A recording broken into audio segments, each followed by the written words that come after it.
You're watching Business Access TV. Business Access. Business Access. Business Access. Business Access. You are watching Business Access TV. Business Access TV. Serious about business. Serious about business.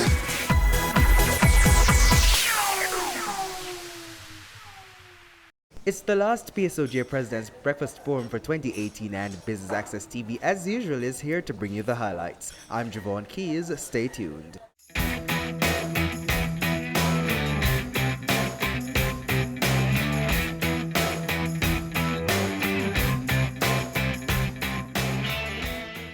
Mr. Mitchell, so tell us about the theme for this morning's breakfast. The theme for this morning's session is citizen security as a tool for effective crime management.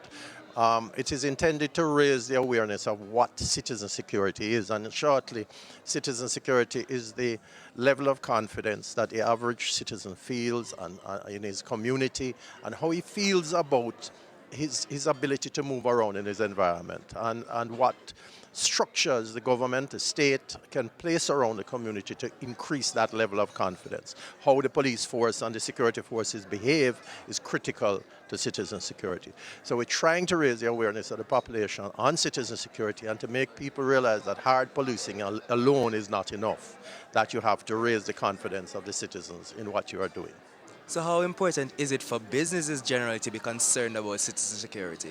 Well, I think it's very important that the level of investor confidence and the level of the business community's confidence is raised in that their stakeholders can come to work, their employees can come to work, that they can move freely around in the community, and that they will have certainty of operations generally in the society at large. And for businesses out there considering being a part of the PSOJ, what are the benefits? I think the benefits of the PSOJ are, among other things, that you get a platform to express your concerns, to express your interests. You get information. We have a monthly economic bulletin. You get President's Fora like this. And you also get to find out what's going on in the society that you operate in. Then we have networking. We have mingles on a quarterly basis, so you do have networking with other members and with important influencers in the society. So firstly, tell us a bit about what First Rock Capital does. It's really a real estate investment holding company which has as its core focus real estate investments and private equity. So how important is a company like that now in this day and age? Well, truthfully, real estate represents the most finite investment asset, and what it offers is above average returns and stability with respect to capital. So this morning you're going to be inducted in the PSOJ. How does that feel? Excellent. You know, the PSOJ's mandate is a very solid one, and the PSOJ has been doing a lot of work with respect to championing and being an advocate for businesses and just the private sector in general. And what better way to express our support than to be a member? So we're zoning in a little bit on the discussion this morning. It's about citizen security. How does your company play a role in that, or does that affect your company any at all, do you think? I mean, security continues to be a main issue and at the forefront as well of all major businesses and individuals as well. So anything that we can do to enforce or reinforce the importance of it, then it has our support. Citizen security, in every sense, has become a vital part of effective crime management.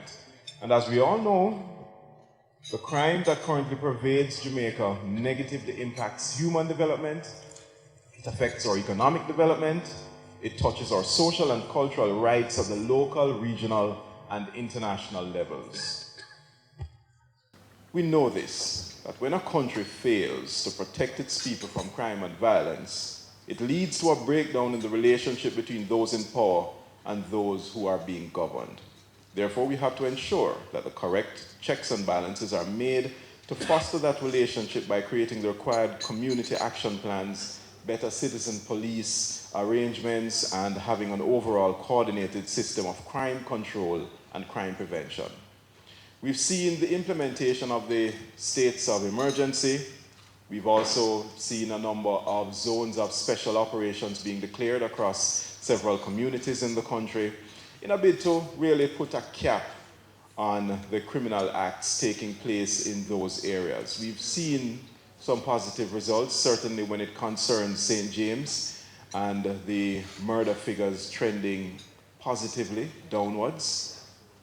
And we've also seen where acts of violence in general has trended down in these areas. What more can we do? We will explore all of that this morning.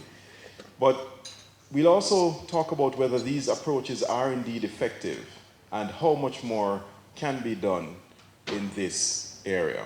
Moving right into the rest of the proceedings, ladies and gentlemen, I now invite Mr. Howard Mitchell, President of the PSOJ, to deliver opening remarks. The subject that we are going to discuss this morning is a critical but not a well understood one, I think, in this society. I think that it is fitting for the PSOJ to end the year with the same topic that we started the year with, which is the issue of crime. The issue that has plagued us every year for more than the last 30-odd years, that has become endemic, that has been written into the fabric of our culture, that children have grown up with, that women have had to learn to live with, that businesses have had to write in permanently into their balance sheet protective devices for their stakeholders. I think it is so important that we remove the callous protective indifference that we have developed towards crime and face it in its stark terms and understand its motivation, its structures, and how to minimize it. You will never rid a society completely of crime, but you can reduce its impact and the terrible consequences on your people.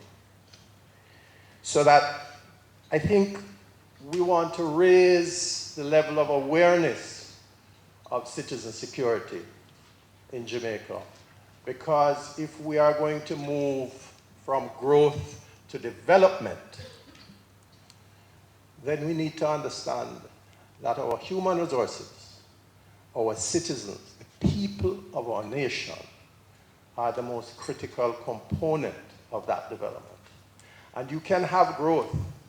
You can, in fact, have growth that mitigates against development by increasing marginalization of a society and sowing the seeds for its eventual destruction. So we need to be mindful, and we need to start planning for that. Don't go anywhere. We'll have more from the final PSOJ President's Breakfast Forum for 2018 after this break.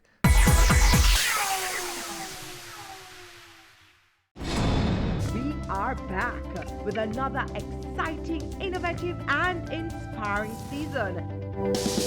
It takes a lot of stick-to-itiveness, being consistent and persistent in whatever you're doing. That's the bottom line. Business exists to add value to people's lives. And if we're not doing that, might as well we lock down the store and just call it a day. It's a season 3 of Creating Wealth, Mondays at 8 p.m. on Business Access TV. Have you seen it? It's BATV Live. Live streams of business news weekdays at 7:30 p.m. Stay on point Thursdays at 8 p.m. with our Business Current Affairs show, and Weekend Business Report Saturdays at 7:30 p.m. wherever you are. Log on to our Facebook page at Business Access TV or visit our website at batvja.com. Live and at your fingertips. Business Access TV, serious about business.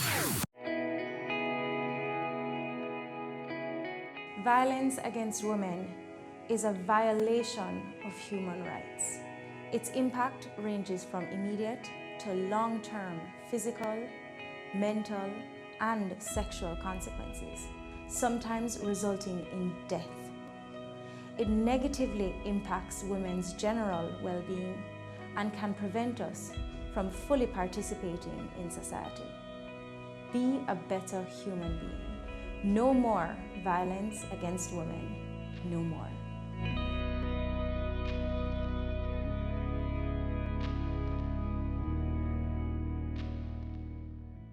Ready for cable for as little as $100? Ready for no monthly cable bill? Ready for 10 TV channels absolutely free? Then pick up our Ready TV box at authorized stores for $4,500. Hook it up to your TV set, then top it up with Ready Credit for 1, 7, or 30 days. Buy now and get $1,000 free Ready Credit and start watching your favorite shows. Pick it up, hook it up, top it up. Ready TV. Prepaid cable TV when you're ready. Now serving Kingston and St. Catherine. Limited time offer while stocks last. Conditions apply.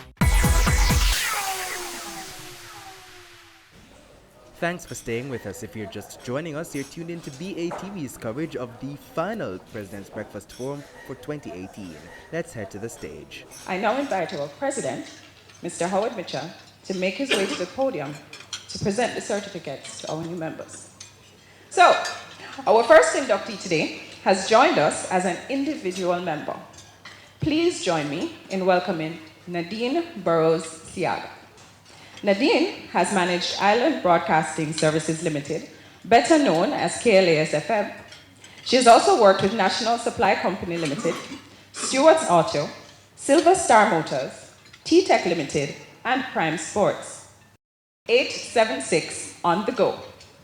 One of our new corporate members to allow commuters to book cabs and make payments online, making transportation more secure for passengers and also for drivers. Bumblebee Digital Agency, specializing in targeted Wi-Fi advertising, digital marketing, social media management, and integrated marketing campaigns. The company has been reinventing how regional partners connect with their audience through its team of professionals and innovative concepts. First Rock Capital Holdings, an easily understood business model. By owning and managing properties that generate income, developing these properties and selling them for financial gain. Green Solutions International is a regional company created to advance energy and environmental sustainability throughout the Caribbean, with the goal of enabling energy-sufficient communities. Green Solutions International, welcome to the PSOJ. Michael University College. Joining us as a corporate member, Michael University College is the oldest teaching institution in the Western Hemisphere and continues to produce graduates who are critical thinkers and prepared to make an impact locally, regionally, and internationally. The Regis franchise is another corporate member being inducted this morning. Consistently providing client solutions, they deliver 100% managed and maintained workspaces as they continue to build their global footprint. Trend Media. They've successfully transitioned from being an online content provider to a full-service digital media house. One of its flagship e-publications, Loop News, is now identified as a credible local news provider. Let me once again congratulate all our inductees collectively.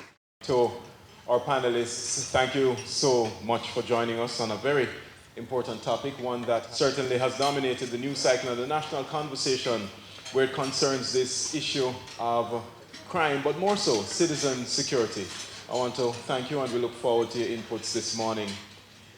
I want to start off with you, Mark Shields. What does it really take to deliver citizen security?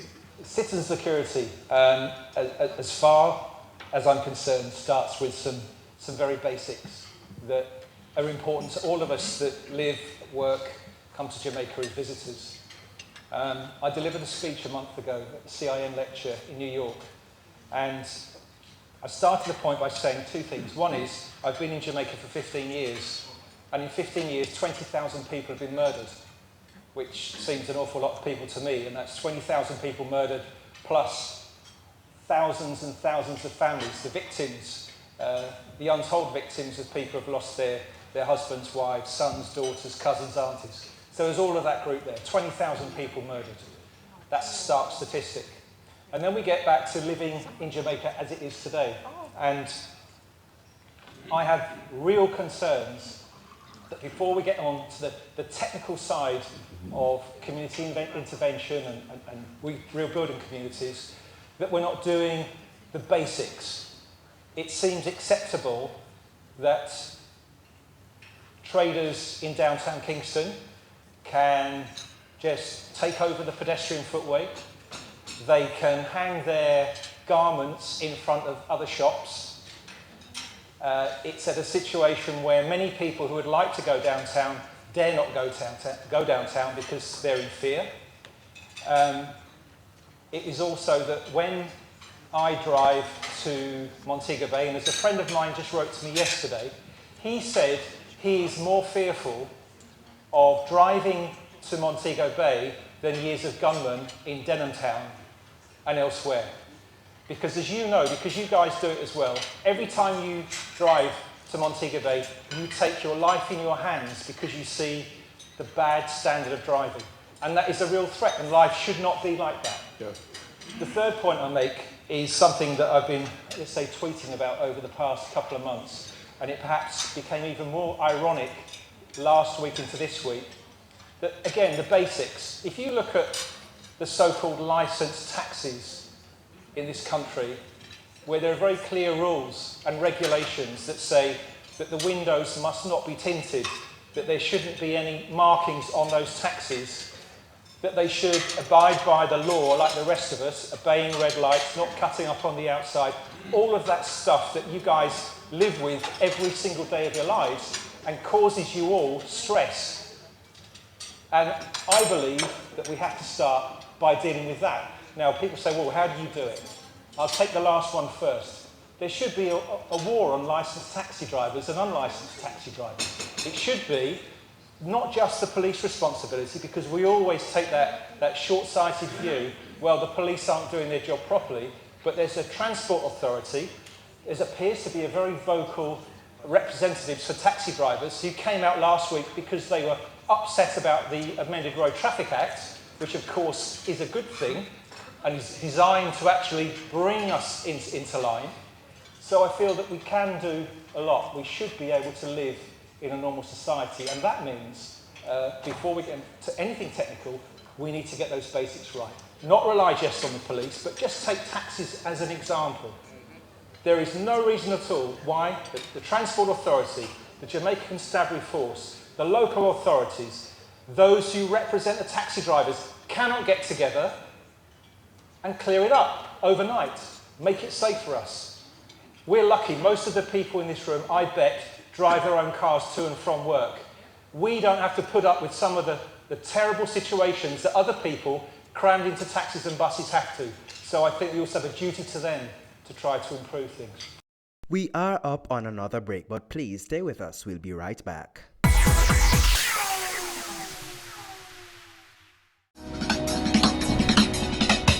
Cameo brings the creative industries to life. Highlighting creatives in different fields each week.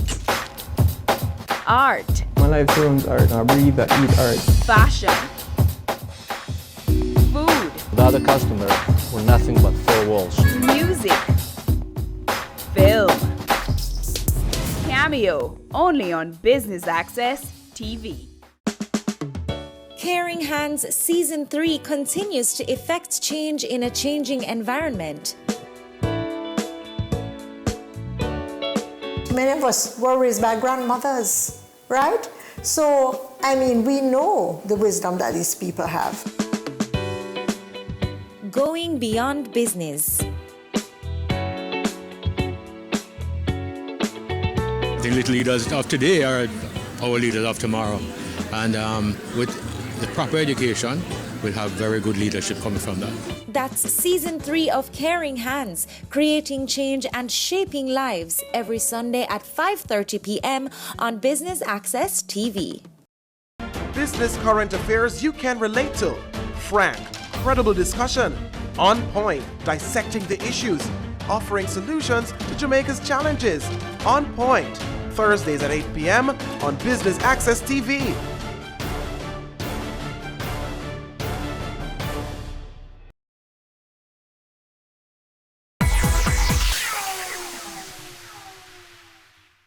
Thanks for staying with us. Here are more highlights.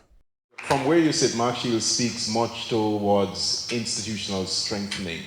But I want to put to you the citizen having a responsibility as well, and how the citizen carries out that duty within the democracy.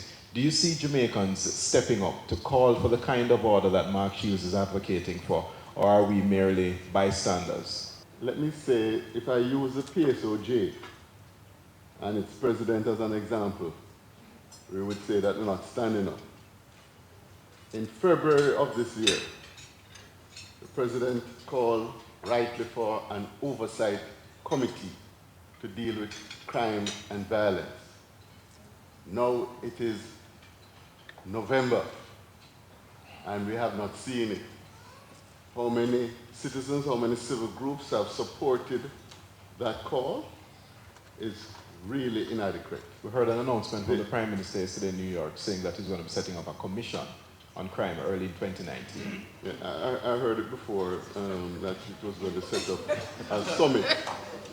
Yes, we heard about the summit too. Yeah, so it's not new. What I said on Sunday at a congregation in St. Thomas, and Mark Shields was mentioning 20,000 killed since he has been here. And I've been here a little longer than him. I said that if any year 500 persons were killed who are the brightest and best, influential leaders, we would find the resources and the time to make significant changes.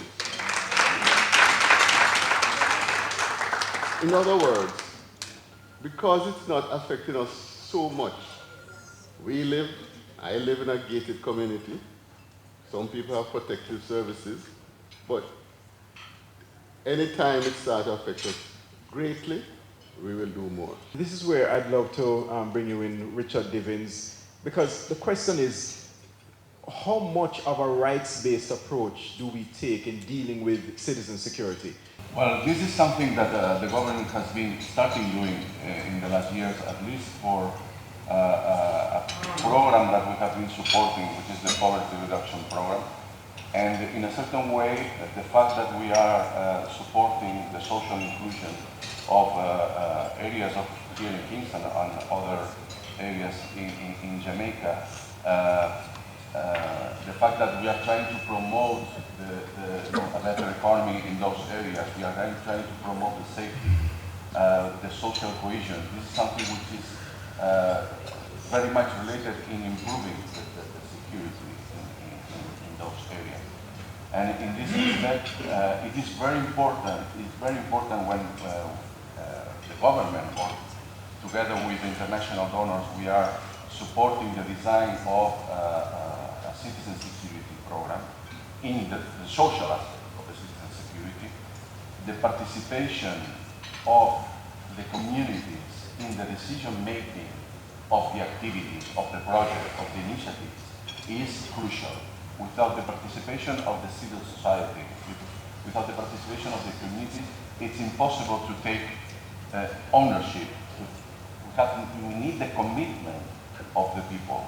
The question is, what are they committing to, especially when they already think that it's a sort of a one-man against the world situation, the rest of the society is against them. They're ensconced in their own, enclaves, so to speak, thinking that they abide and apply their own rules. Here comes now social intervention, trying to change all of that. But how much will social intervention be influential to the process? What else is needed? Social intervention will contribute a great deal. It has been contributing and it will continue to contribute. But by itself, of course, social intervention will not do everything. You speak of citizen security as effective crime management. Citizen Security and Justice Program is out of the Ministry of National Security, but it has a component that deals with the Ministry of Justice. When we look at social development, we have to speak of citizen security, yes, but we have to speak of justice. We have to speak of rights. As you know, Peter Tosh had said, he wants equal rights and justice. don't give me no peace. I want equal rights and justice. And unless citizens see themselves as owning or owning a process of development, of inclusion, they will not feel as if, yes, it is for their benefit. Our experience has shown, and I'm sure JCIF and other agencies have shown, that residents of vulnerable communities wholeheartedly support and embrace social interventions when they are a part of the process. We deal with crime prevention. As you know, crime and violence is multifaceted. It has many different actors, many different players, many different sectors. We do not treat with crime control, or crime suppression, which we see as the work of the security forces. We think that crime prevention is critical to the development of Jamaica, to treating with crime and violence. And crime prevention starts before a child is born. Yes. And it goes way on into adulthood. We have not yet, and the chairman spoke about it, recognized fully the importance or the knowledge. We do not know how important crime prevention is, in that we have to treat with it in a sustained, multifaceted manner. In a nutshell, no ministry should get a budget passed each fiscal year without showing the country where in that budget is the allocation for activities to treat with crime prevention. Because it is so multifaceted, it touches on every sector. Every sector has a role to play. And let me repeat, no budget should be approved unless we can see where that sector, what that sector is doing. We welcome the idea of an oversight or a commission, because what we have observed is that the lack of collaboration among the sectors is one of the handicaps. It is something which causes waste, inefficiency, lack of adequate outcomes. And until the government can have a robust, very robust mechanism, institutional arrangement to ensure that there's collaboration between education, health, national security, all of these sectors working in their own way, but at the same time, designing together, implementing together, evaluating together. Until we get that, we will be groping in the dark to a large extent. And that's it for coverage of the final PSOJ President's Breakfast Forum for 2018. I'm Javon Keys for Business Access TV, serious about business.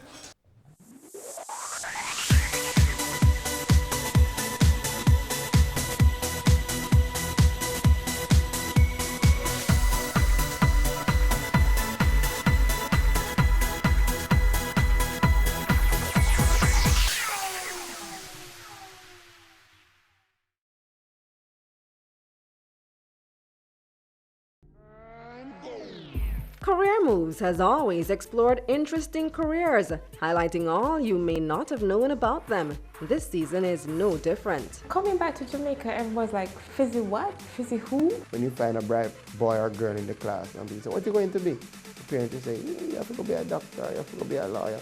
Nobody says you have to go be a politician. Let me see your hands! Tune in Tuesdays at 8 p.m. on Business Access TV. They say it takes a village to raise a child, but the world will one day need the leadership of that child. The time you spend with your child matters. It stimulates their minds and shapes the way they act. Talk with your children. Help them to better understand the world around them and to value what is truly precious. Above all, the most valuable gift you can give them is love. Play, talk, teach, love. Take the time. It makes all the difference. A message from the Parenting Helpline and Ad Council Jamaica.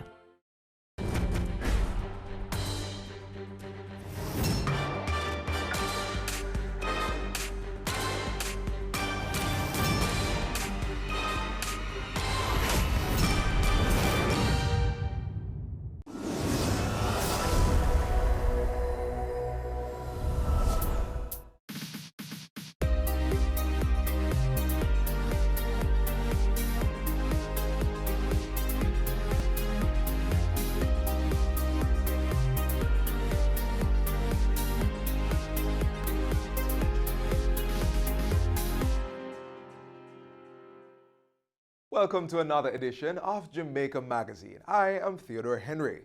This week, we have a very informative show lined up just for you as we tackle topics relating to safety and public order. You don't want to miss a beat, so stay tuned as the magazine unfolds. Let's get a little breeze on this land. All right.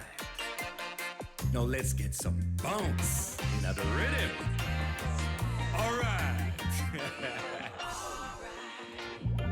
Let's get some fire on our hearts. Now that is what we call all right. Run, come, get some Jamaica. Today we're joined by Superintendent of Police Gary McKenzie as he discusses matters of public safety and public order.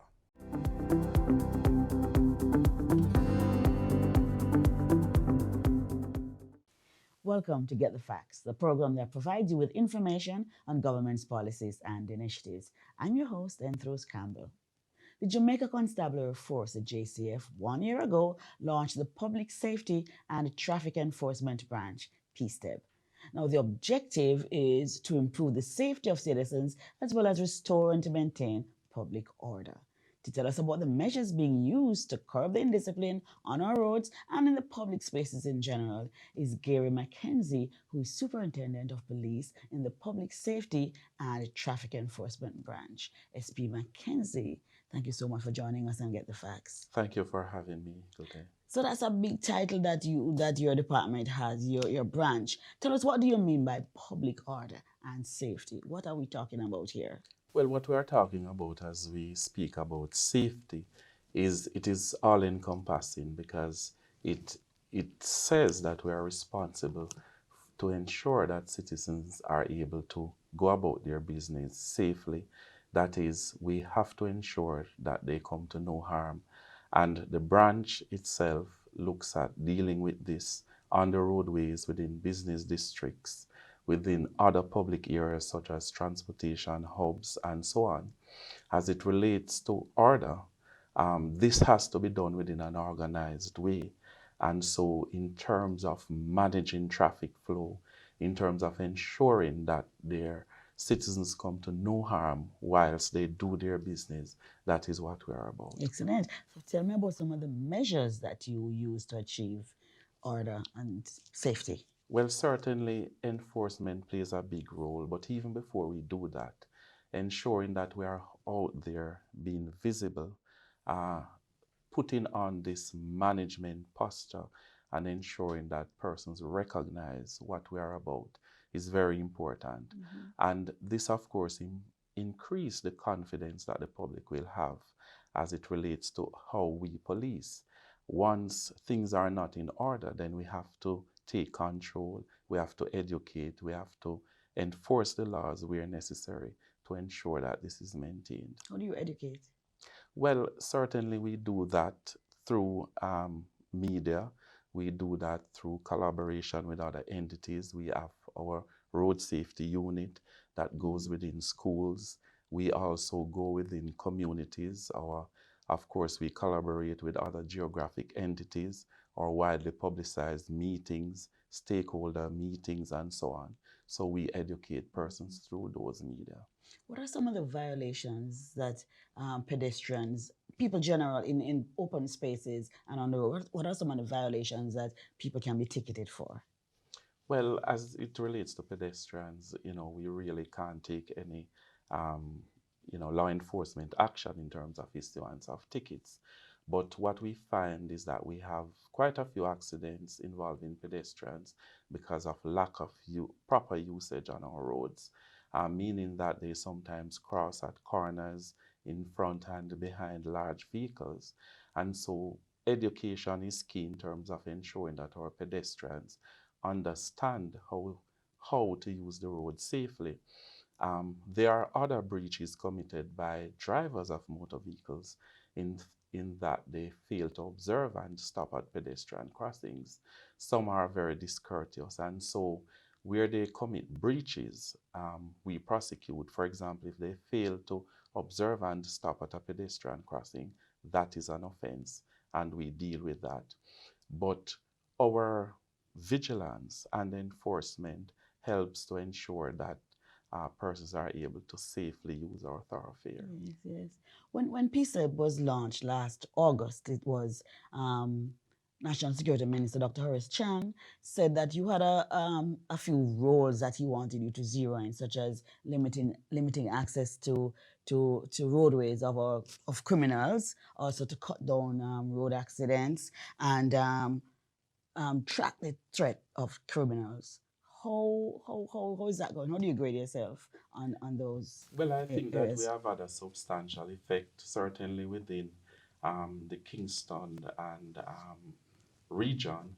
We have been able to occupy our main supply routes, and by virtue of our presence, and when we speak about presence, we speak of active presence. So our vehicular checkpoints, our patrol of the areas, our checking of documents and licenses, running it through our police emergency to check for warrants, to check if these persons are wanted, have allowed us to deter the movement of criminals. We continue to do that. Of course, it is very important to note that at PSTEB, there are a number of strategies that we use, and that, of course, includes our motorcycle patrols, that we deal with traffic management, interception of vehicles. We also have our foot patrols within the public spaces, such as the business districts. We have our highway safety patrols, and we have our bicycle patrols as well to go in and out. You still have bicycle patrols? I'm not seeing those. We do. And so we continue to use those methodologies to support and assist within our very tight areas in terms of where the public traverse. You did say something about major supply routes? What Right. are those? Well, those routes are really our main arterial roads, where we have commercial activities, we have the movement of buses and so on. So these routes are very important to us as a country because they traffic vehicles that carry supplies in and out of the corporate area and across the country. Criminals like to use speed to move about and so on. So we slow them down this way, and we continue to use other strategies to ensure that persons are safe. Okay, unruly drivers, illegal taxi drivers, illegal stopping, illegal starting. What methods are you using to address these issues? Well, there are a multiplicity of methods that we use. One is that our presence out there deters some of them. We also enforce. We have to, of course, send the message across through education. But I want to say that in recent times, we have been getting some very good help from the public in terms of taking photos of some of these persons, because you know that as much as we like, we can't be on every street, but certainly it gives us the ability to be proactive as well. So the areas that we know that those offenses, there is a greater probability of them occurring there, then it assists us in informing us as to where we ought to place persons and so on. We try to be fluid, and we try to ensure that we listen to citizens. So we are always grateful of the feedback, of the suggestions, and we listen to those and we act as well. Right. How can we give you feedback? Where do we send the feedback? Where do we call? Well, the feedback can come through police emergency. It can also come to PSTEB headquarters at 928-1162. It can also go through the media houses. They have our contacts and they will get those messages to us. Excellent, excellent. We take a break now and continue with a focus on the capacity of PSTEB to carry out its duties. Stay with us.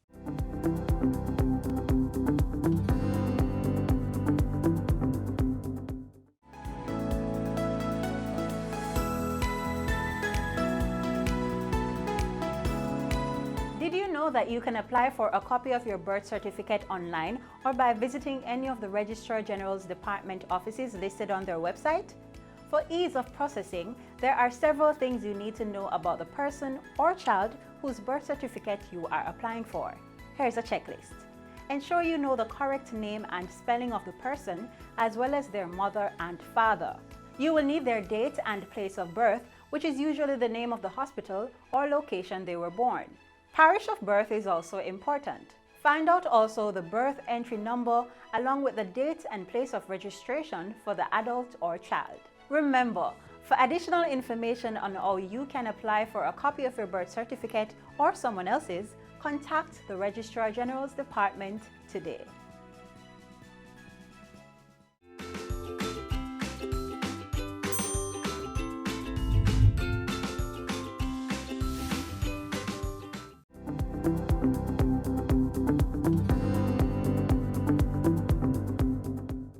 Welcome back to Get the Facts. We continue our discussion with Superintendent of Police Gary McKenzie of the Public Safety Anti-Traffic Enforcement Branch, PSTEB. Thank you for staying with us. SP McKenzie, PSTEB recently got 80 motorbikes. How will this help in your operations? Well, certainly this will greatly enhance our visibility. We will also be strategically placing them across areas where we term bad spots. These are areas where we have had fatal accidents occurring. We will also utilize them to enhance our ability to further deter the movement of criminals and to ensure that persons traversing our public thoroughfares are safe. Yes. You started with 700 members. How is that? How effective is that? And do you need more persons? And will you get more persons? Well, we ensure that whatever numbers we have, we utilize them effectively. Sometimes it is not just about the numbers, but it is how effective you actually use them. That is one of the things that we continue to work on daily. As you are aware, there are a number of areas, there are a number of issues that we have to deal with. And so we prioritize and we judiciously place them to ensure that we get the best fit so that the public will see the benefits of it. Yes. Your officers are specially trained, right? Can you tell us a little about that, the training? Well, they have been trained in traffic management. They have been trained in terms of identifying offenses and so on. One of the things they are also trained on is traffic surveillance and road safety issues. And so we also have several other units. For example, there is the Accident Investigation and Reconstruction Unit that uses scientific methodology to reconstruct accidents and give technical evidence in court. We have the breathalyzer unit, we have the road safety unit, we have also our data and traffic ticketing department. So all of that come together, plus the officers who are out there on the streets doing highway patrols, motorcycle patrols, bicycle patrols, and so on. So it is pretty much a comprehensive branch. Yes. As you talk about ticketing, there is complaint sometimes that sometimes I get a ticket and I go to court. I didn't go to pay at the tax office, but I go to court. And when I go to court, the cost on the ticket is a lot more than it was initially. What would be the reason for that? Well, when one gets a ticket, there's an option to pay or go to court. There is a set fine when a traffic ticket is issued. Once you get to court, that is handled by the judge. And from what I know, there is a range in terms of what can be charged and so on. So that's where the difference is. Right. So if you don't pay the ticket at the tax office and you go to court, you should be paying the same amount if you're found guilty. Well, that of course is determined by the judge. As I say, there's a range in terms of the fines, high and the low, depending on what the discussion is at the court. Then that decision is made by the judge. Yes. Let's talk a little bit more about public safety and PSTEB's initiatives.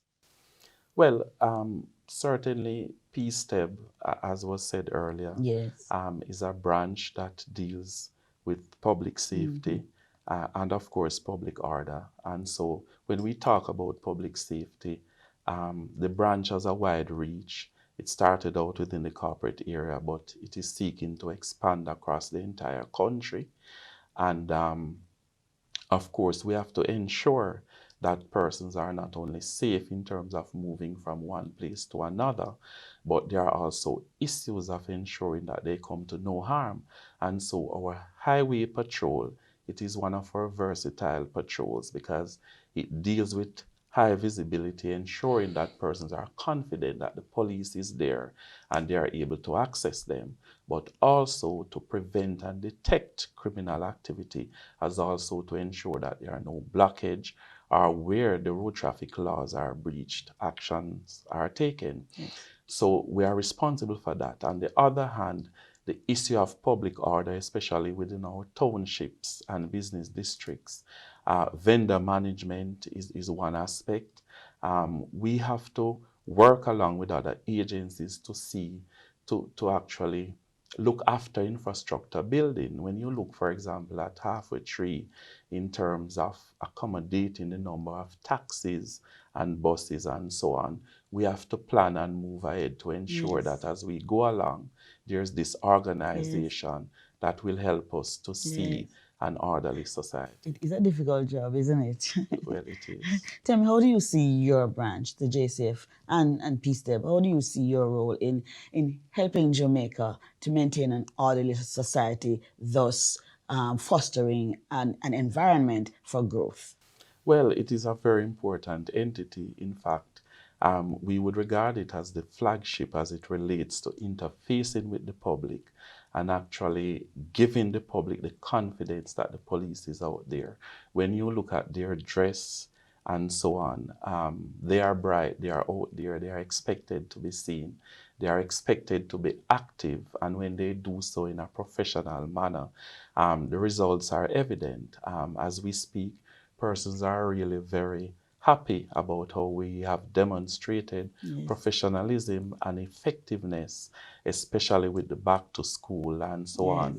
And so we continue to work towards being that beacon that can lead the way in terms of giving the JCF and Jamaica the kind of face that it requires to go to the future. And we are seeing some new initiatives on the police. For example, recently when we had a strike, you took the children to school, the students to school. You know, you can see you helping people to do, work on their car if it's broken down or so. So really the police is really doing a new thing. Tell me, it's 1 year later, what's the way forward for P-STEP? Well, the way forward is continue to develop the brand, continue to be better at what we do. Of course, technology, equipping ourselves, training, that is very important. We recognize that.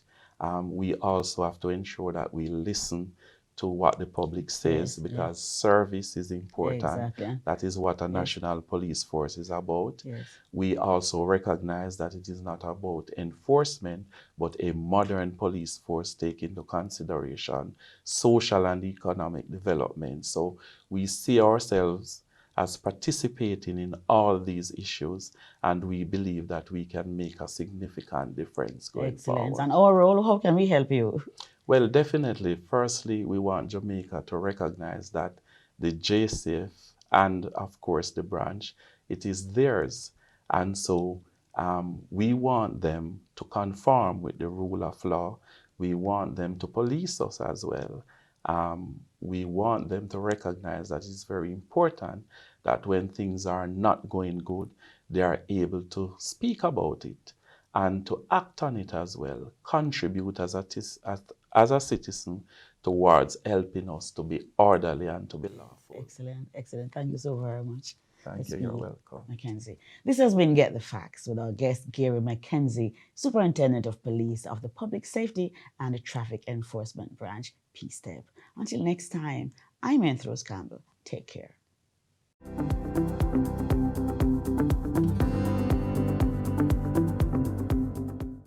Keep we island clean, so clean. From the peaks to the beach, so clean. No dirty up Jamaica, please don't do it. Keep Keep we island clean, so clean. From the peaks to the beach, so clean. No dirty up Jamaica, please don't do it. No dash no paper, no dash no plastic. Dispose your garbage responsibly. No know how to recycle, learn it quick. And if you drop it, better pick up every piece of it. Plastics last forever, don't forget the bits. Cause when them touch the street, them end up in the sea. Collect pan the reef where they fish them feed. And when you want seafood, I eat your Keep eat. we island clean, so clean. From the peaks to the beach, so clean. No dirty up Jamaica, please don't do it. No dirty up Jamaica, no dirty up Jamaica, no dirty up Jamaica, no dirty up Jamaica.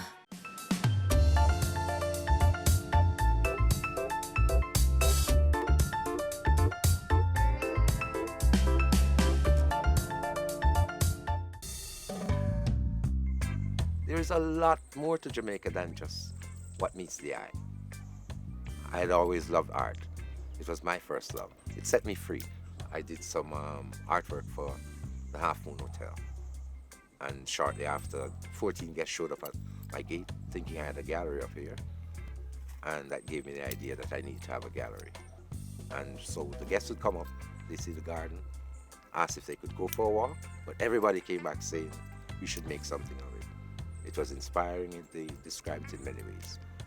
When they come here, we give each guest a welcome and a little history about the place before they take the tour. There's one word that they repeat over and over again. Love. They feel love in this place. One guest we had in the early years was from Germany. And he said, you know, I spent 5 days on the beach looking up in these hills and just wondered what was life like up there. And he found us. People who travel want to experience. And this is what we try to offer, an experience. Every guest that leaves this place, say it, I came here as a guest and I felt like family. Yeah. Come to Jamaica and be your family. We all have a story to tell. Mine is just one of millions that are out there. And they're all good. Tamara Blake will be bestowed the Badge of Honor for Gallantry for her role in ensuring the safe return of an abducted infant from the Victoria Jubilee Hospital. Check this out. This is a story that could have gone many ways. But Tamara Blake stepped in and turned an unfortunate tale into a real-life happy ending. On February 5, 2019, through her vigilant and intuitive actions, Miss Blake averted the unlawful registration of birth of a stolen infant, and as a result, he was returned to his rightful parents.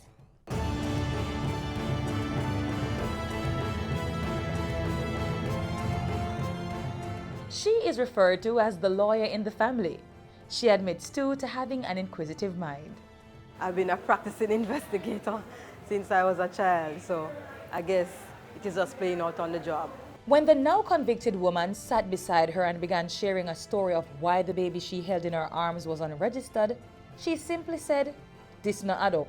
I think the whole thing was just divinely orchestrated because I was not supposed to be at this location on the given day. I was jeopardizing for my colleague who was not at work. And it so happened that Ms. French turned up for registration of the infant. And as a result of her coming to do the registration, not providing the information adequately that was required, you know, it raised a few red flags, and the rest of it is history.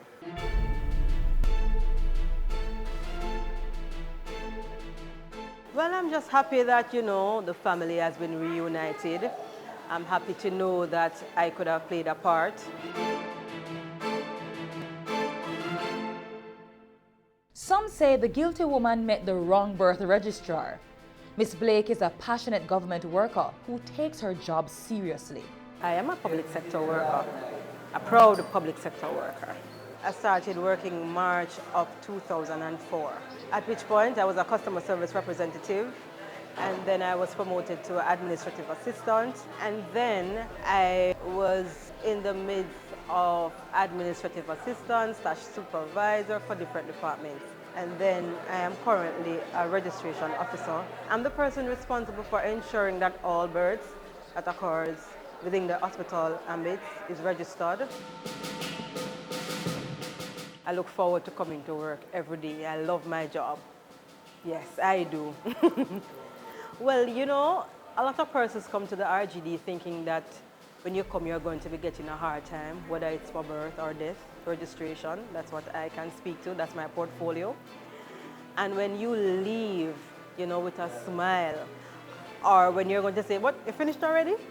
You know, that gives me a oomph, because when a customer is happy, that makes me extremely happy. I say to the persons who are out there who are of the thought process that it's okay to come to RGD and mislead the workers there into thinking that, you know, this baby is not registered, or in whatever scenario there is, please desist from doing so. Because the more you step out in doing these things, is the more stringent the measures are going to be, because we are eradicating and we are mitigating these acts. And I want Jamaica to help me to fight against the crime of abduction of our children. I want Jamaica to help me to make sure that babies are not missing. We don't lose our babies to abduction. For now, she turns her attention to National Heroes Day, getting ready to gracefully accept the Badge of Honor for Gallantry, for an act of courage and bravery in identifying and reporting the registration of birth of a stolen infant. She is one of only 3 persons receiving the honor this year. I am still in disbelief at this moment, because it's not something that I was looking forward to. Didn't do what I do because I wanted to be rewarded. I am looking forward to getting my steps right. To collect an award, not for myself, but to be collecting this award of gallantry on behalf of the agency, on behalf of the nation. The world has been looking on, and this is just putting the icing on the cake to say, okay, it has happened. So I'm very happy to be receiving, to be the recipient to collect the award on behalf of the agency.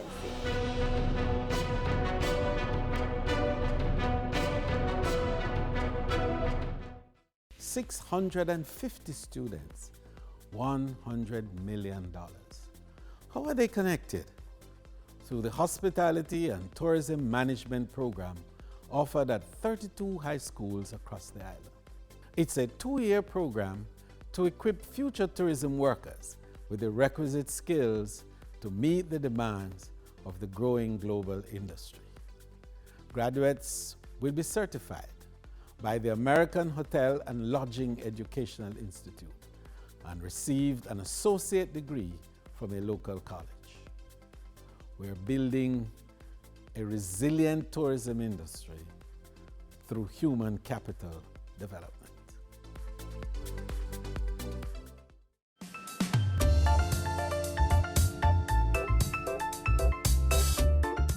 Thanks for watching another edition of Jamaica Magazine.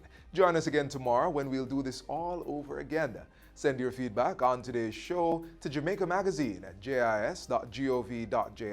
Also, follow us on our social media pages. That's Instagram, Facebook, and Twitter.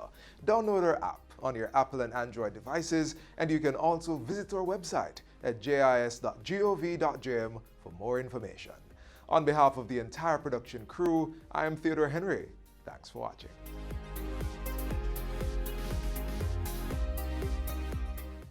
This has been a production of the Jamaica Information Service, the voice of Jamaica.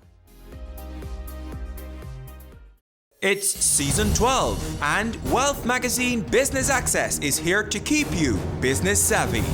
With an impressive mix of some of Jamaica's most inspiring business moguls, we continue to keep Jamaica informed, empowered, and ready to dominate. Tune in Sundays at 5 p.m. only on BATV.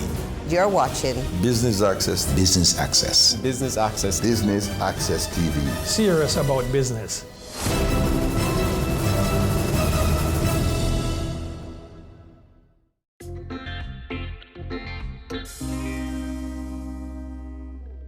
On this episode of Chill Spot, we'll be hanging out with Desron Graham, branch manager of National Commercial Bank on Washington Boulevard. He'll be showing us how he likes to hang out after a long day at the office, which involves working out at Giscom Gym and then hanging out at Ribby's Ultra Lounge. So stay with us, more Chill Spot after this.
Hi. Hey, Candy. No bother stop now, no. Keep going. You have 15 I more. eat that one. Just for you, I will stop.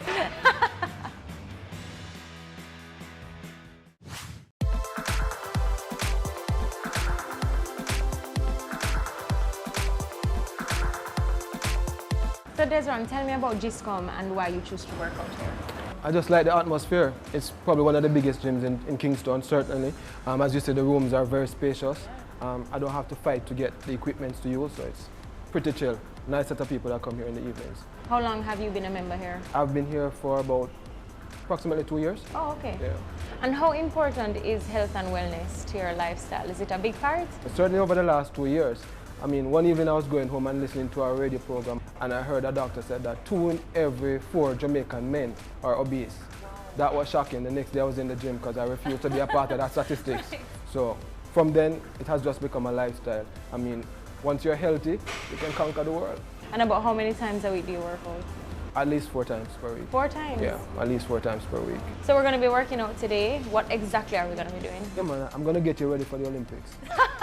So with the help of my trainer, DaCosta, we're going to get you ready. It's okay. Right? I think the qualifications have passed. No, man, it's coming up in July, man. So you're ready, man. It's in June.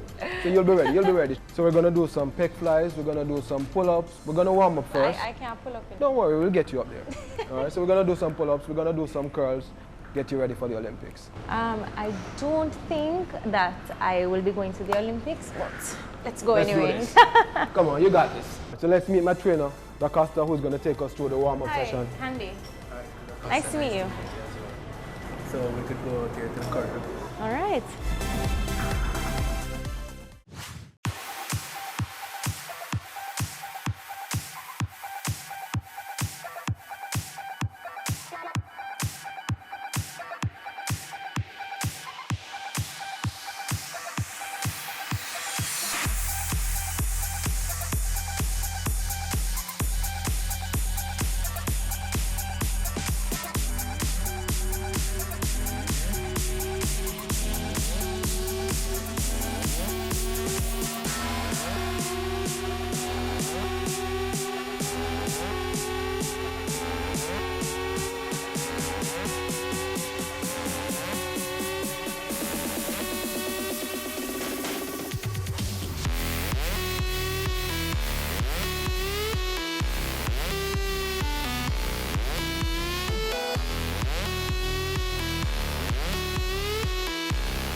I can't help but ask, is the way to getting those defined six-pack abs doing abs in the gym, or is it more about what you eat? This is about 30% of the journey to get the abs, because really and truly it's diet and what you eat. Right. Because you could work abs from now till next year and still not have any because you're eating junk and eating too late in the night, right, and so on and so forth.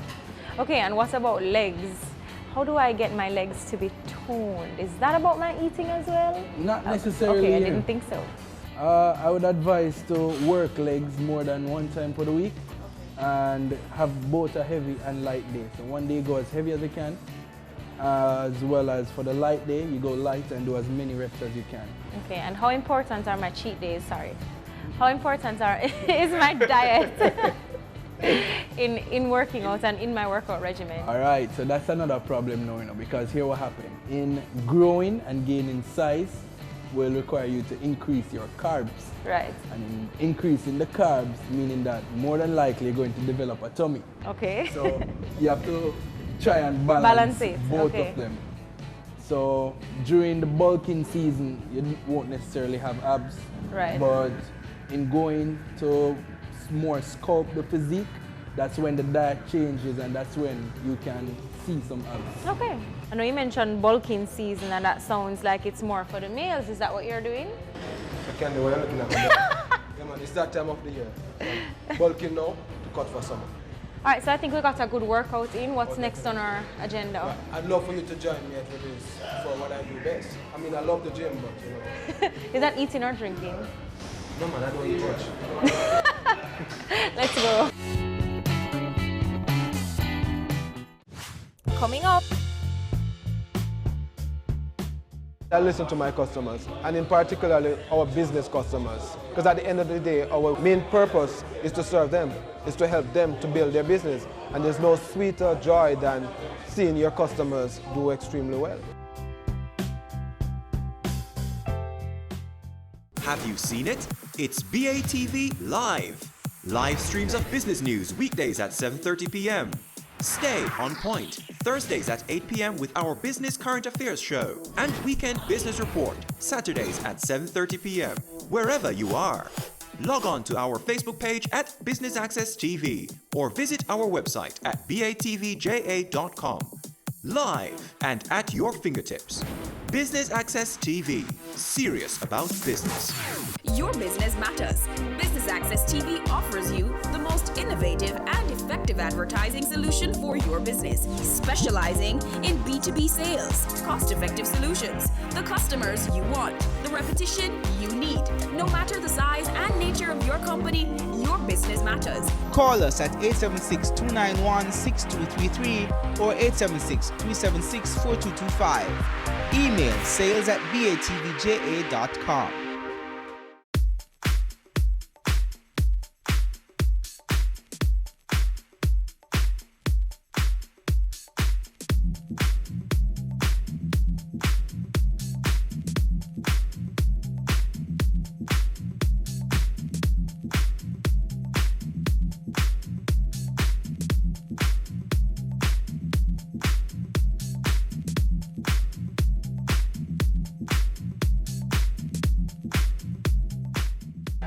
That's about it. Hi again, gentlemen. Hi, Candy. Hi, good to see you. Thanks for joining me. I see we have another guest. Yeah, man. Hi. Candy, sorry. Jason. Hi, Jason. Nice to meet you. Hi again. All right, your time up.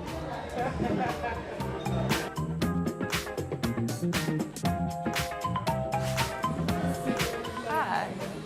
Thank you very much. We should cheers, right? Ah, we should. Cheers.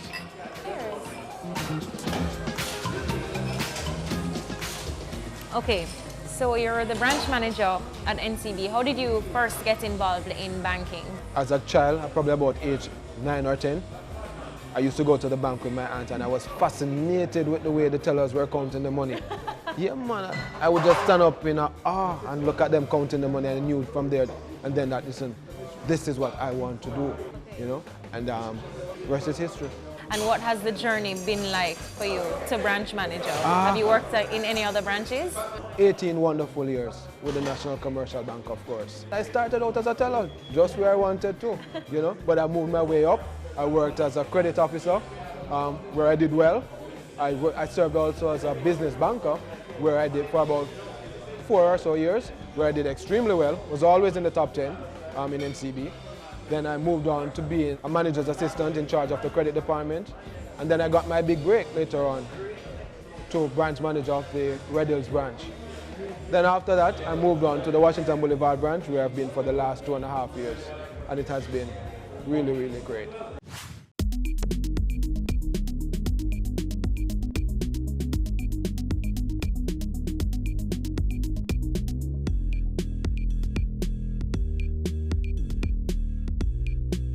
So you spoke a little about your journey to where you are now with NCB, but talk to us about your experience in the industry. What has that been like? As I told you before, I just wanted to be a teller. When I finally got in, I realized, boy, it was not as easy as I thought. It was not just about counting money. There were many nights, I remember the first 2 or 3 weeks, I didn't get home until very late in the night because, boy, I couldn't balance. You know, every night I was there searching for what errors I made. But then, you know, I told myself, Desron, this is your dream. This is your goal. This too will pass. You'll get it right. And I pushed along until I eventually became teller of the quarter. That certainly built my vibes. So I pushed on from there. In terms of being a credit officer, there were days when, boy, you decline some loans and persons get mad at you and you wonder if you're going to see them when you get outside, if you're safe on the road. You know, there has been some challenges, but there has been some major success for me. As a business banker, being in the top 10 in terms of my performance, and you get there as a result of how many companies you have helped to grow, your performance, how many persons you have lent to in terms of financing for their businesses. And you know, for many businesses in Jamaica, it requires a strong banker. It requires somebody to be there for you when you need them most, not just when they have gotten to the top. Right. I've had many of those. I've had a few too who didn't make it, despite me giving them some advice. It wasn't bad advice, but probably business is just not for everybody, you know. But it has been, I would say, the most part, quite rewarding.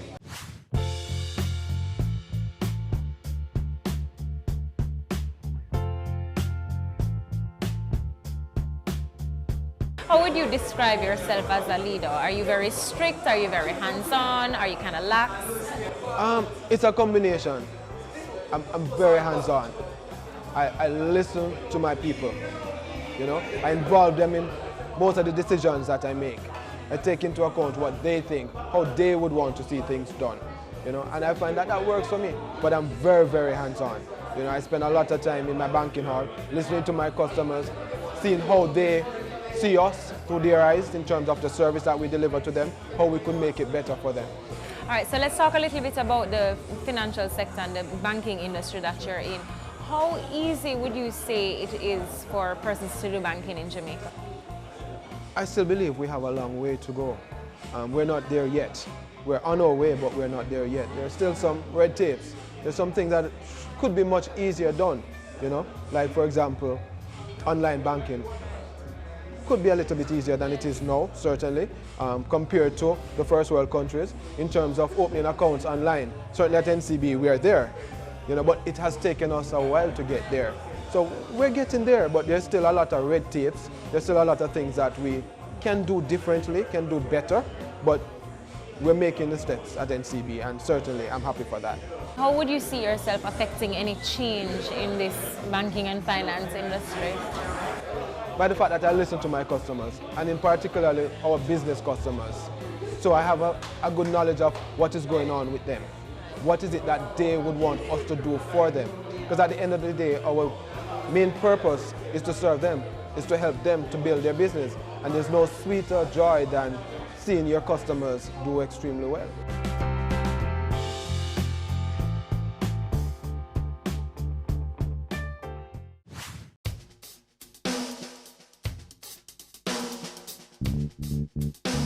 So you've already done so much with your profession already. You've grown so much at NCB. What goals do you have for yourself professionally for the future? Oh, there's so much more to achieve, Candy. I definitely want to see myself in the senior executive team of NCB, where I can help to drive the growth even more, help to make the major decisions going forward. So, you know, I want to be in the top. I'm far from where I want to be. I'm on my journey. That's almost admirable that you're so far ahead, but yet still you want to go even further than you are right now. Oh, I have so much more to offer. And I believe that in time, once you put the work out, the reward will come. Okay, what would you say drives you to succeed as a young person in business? When I see people do well, when I can say that this business started out with me, when I can say I helped this person to achieve his or her dreams, there's no sweeter reward. Ruby started out with me. Right. I was here with them, I was a banker from day one. One of the founding fathers. Oh, definitely, you know.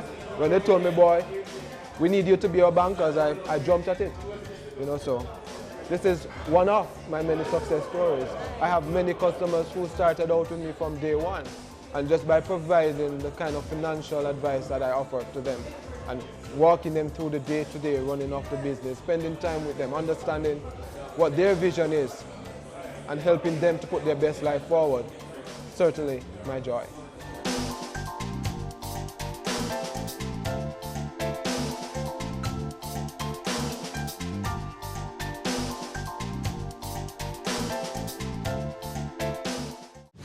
Coming up.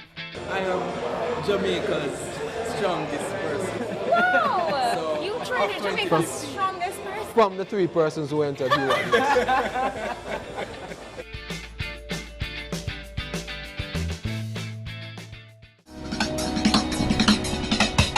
Cameo brings the creative industries to life. Highlighting creatives in different fields each week. Art. My life turns art. I breathe, I eat art. Fashion. Food. Without a customer, we're nothing but 4 walls. Music. Film. Cameo, only on Business Access TV. Business current affairs you can relate to. Frank, credible discussion. On point, dissecting the issues. Offering solutions to Jamaica's challenges. On point. Thursdays at 8 p.m. on Business Access TV.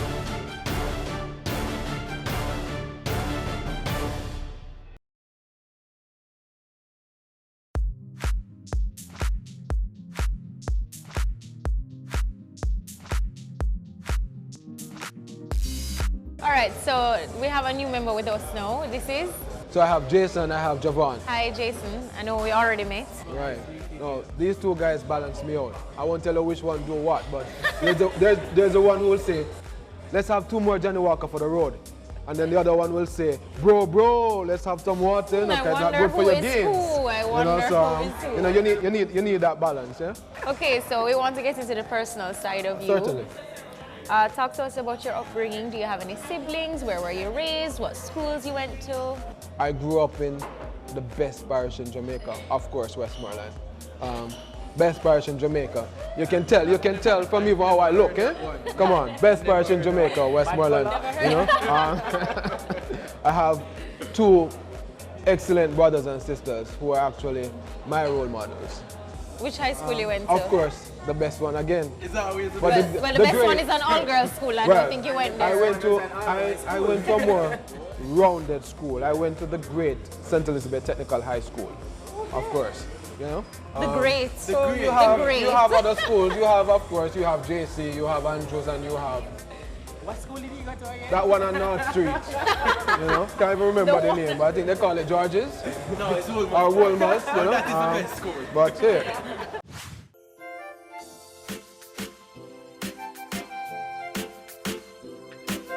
So I grew up with 2 brothers and 2 sisters. We're all 4 years apart. We weren't very close in terms of friends at the young stage, but as we got older, we got extremely close. Right. You know, like on Sundays we have dinners together now. which never used to happen before. No, I didn't even like them at some point. Because, you know, when they are the bigger ones, they get everything and you get the what left. You know, but my school days were great. Then I went away to University of London, came back to Jamaica. That was a total different experience, total different weather, certainly not what I was accustomed to. Had many sleepless nights, cried a lot, wanted to come back home because it was just so different from Jamaica. I couldn't wait to get back home, and of course, that I did. I had a similar experience when I went away to college right after I came back home as well. How would you describe Desron? Cool guy. He's always like the parent in the group. Always telling you, no, do this, no, don't do that. So we always call him Father Miserable. Yes, we do. But I mean, all around he's fun to hang out with, and he will balance out. He'll give you the fun side, and then he'll give you the side that will say, all right, let's focus. This is where you need to be at. This is where you need to look towards going. So it's always good to have that kind of role model figure. Right. Yeah, but he still balance out because he thinks he's young. Remember, no, age is just a number. Come on. We already had that discussion. Okay, and what about you? What do you do? I'm the Spirits brand manager at Red Stripe. And how are you enjoying it? It's been wonderful so far. I mean, it's different experience. Every day is a new challenge, and you know I always welcome a challenge, so it's been nice. Okay, and how did you meet? We've been like best friends for about 13, 14 years now. Wow. Yes, I met him when I was in college, I think first year of college. He needed guidance, you know, he needed a father figure in his life, and I stepped up to the task. You know? He wanted to party every day, miss his exams, don't go to school, and I have to tell like a boy, sit down and study a book. So you're not turned work list per Which is totally the opposite of what really happened, but let him live in the moment. He came out good, I'm proud of him. He came out. He came out. I'm now working on the Costa to cut down some of the gym time and finish school.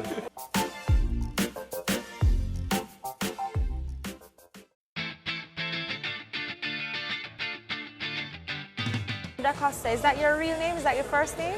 No, it isn't. It's my last name. Oh, It's my real name. Okay. All right, so tell us a little bit about you. Well, really and truly, most of my life is in the gym.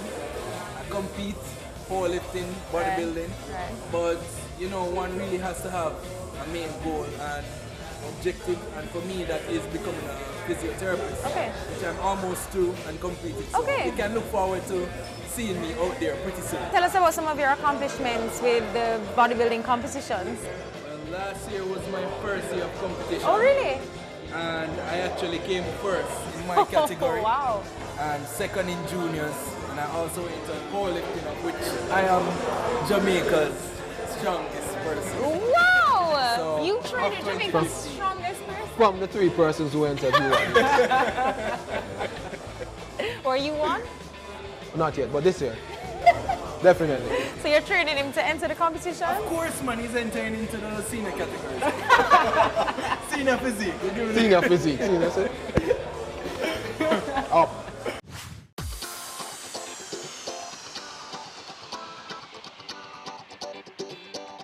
All right, so we're hanging out here at Ribby's. Why is Ribby's your chill spot?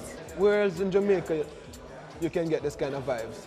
The food, excellent. The music, great. Even the liquor tastes better at Ribby's. You know? My favorite, definitely a Sunday night. Big people music. Love it. But speaking of food, I'm excited about lunch. Who else is excited? Boy, I yes? can't wait. All right, so I think I see the food coming there. Nice.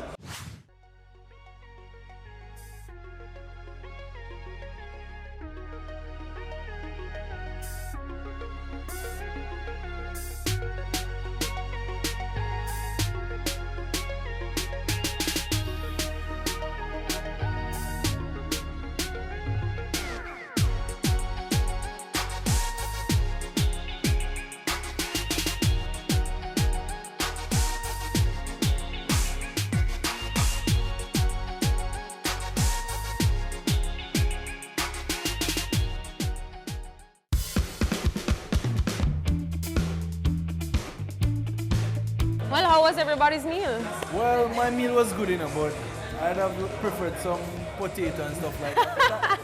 I like it. As I a enjoy gym it. man. As a gym person. Can't come on camera and eat anything else other than a salad, you know? I know, other than a salad. But how was yours? Mine was delicious. I really Nice, enjoyed nice, it. nice. really enjoy it. Always get it right. So do you have any other interests Yeah, man. outside of the gym? Any hobbies? If I could travel every week, I would. I like going to different places, you know. I love track and field. I will watch track and field all day. In my head, I'm an athlete. You know, I've run a few 100 meters. But in real life? From my perspective, No, not in my head. all right. In my head, I'm an athlete.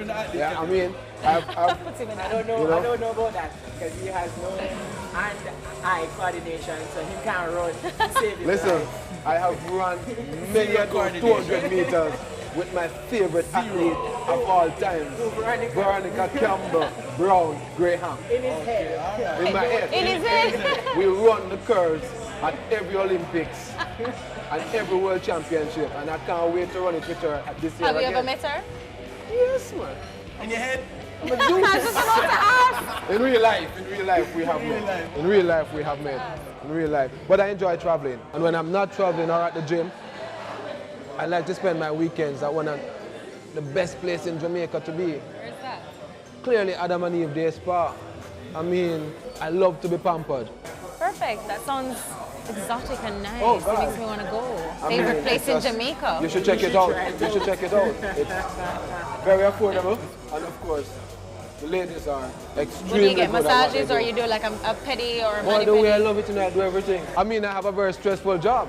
So at the end of the day, come on, after 2 drinks on a Friday night, who don't want to be pampered? Agreed.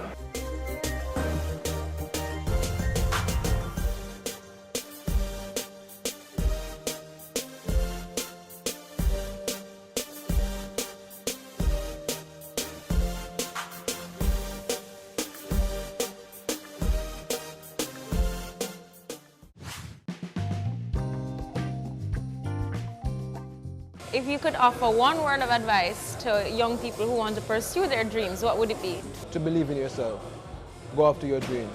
Set your own goals. They might not all come at the same time. Right. But just keep pushing. It will happen once you believe. Well, Desron, thank you so much for sharing your chill spots It was with certainly us. my I had a pleasure. good workout today. I really enjoyed my meal here at Ribby's. So thank you very much. Also to you, thanks for joining us. You're most welcome.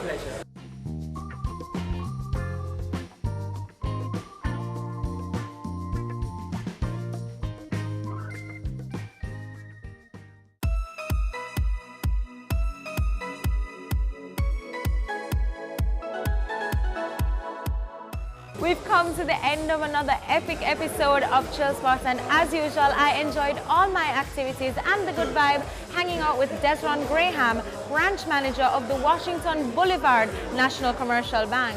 Until next time, I'm Candy for Chill Spots.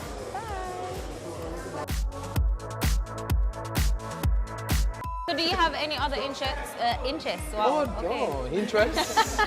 I have a lot of interests. Yes. Cut. Working at the bank, I'm sure you do. Yeah, I know. That's all right. If you could offer one word of advice to younger people who want to pursue their dreams, what would it be? First and foremost, believe in yourself. All things are possible once you believe. Right. Is that a line from a Whitney Houston song or something? Cut. No, it's not say that.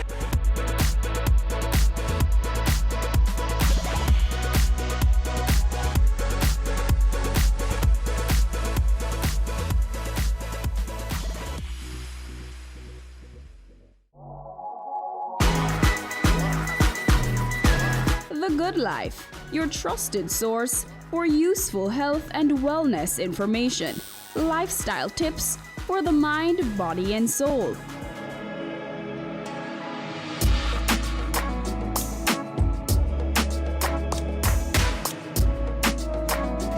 Tune in Tuesdays at 8:30 p.m. on Business Access TV.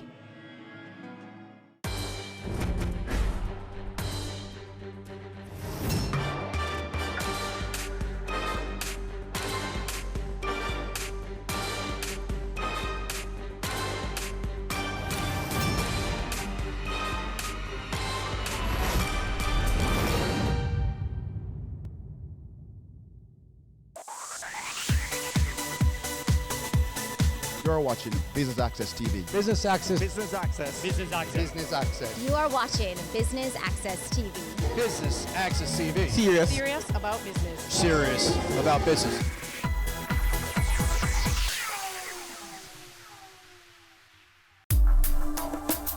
The Caribbean Academy of Sciences Jamaica, CASJ, hosted their 21st General Meeting and Conference at the University of the West Indies, Mona. Business Access TV has all the highlights, so stay tuned.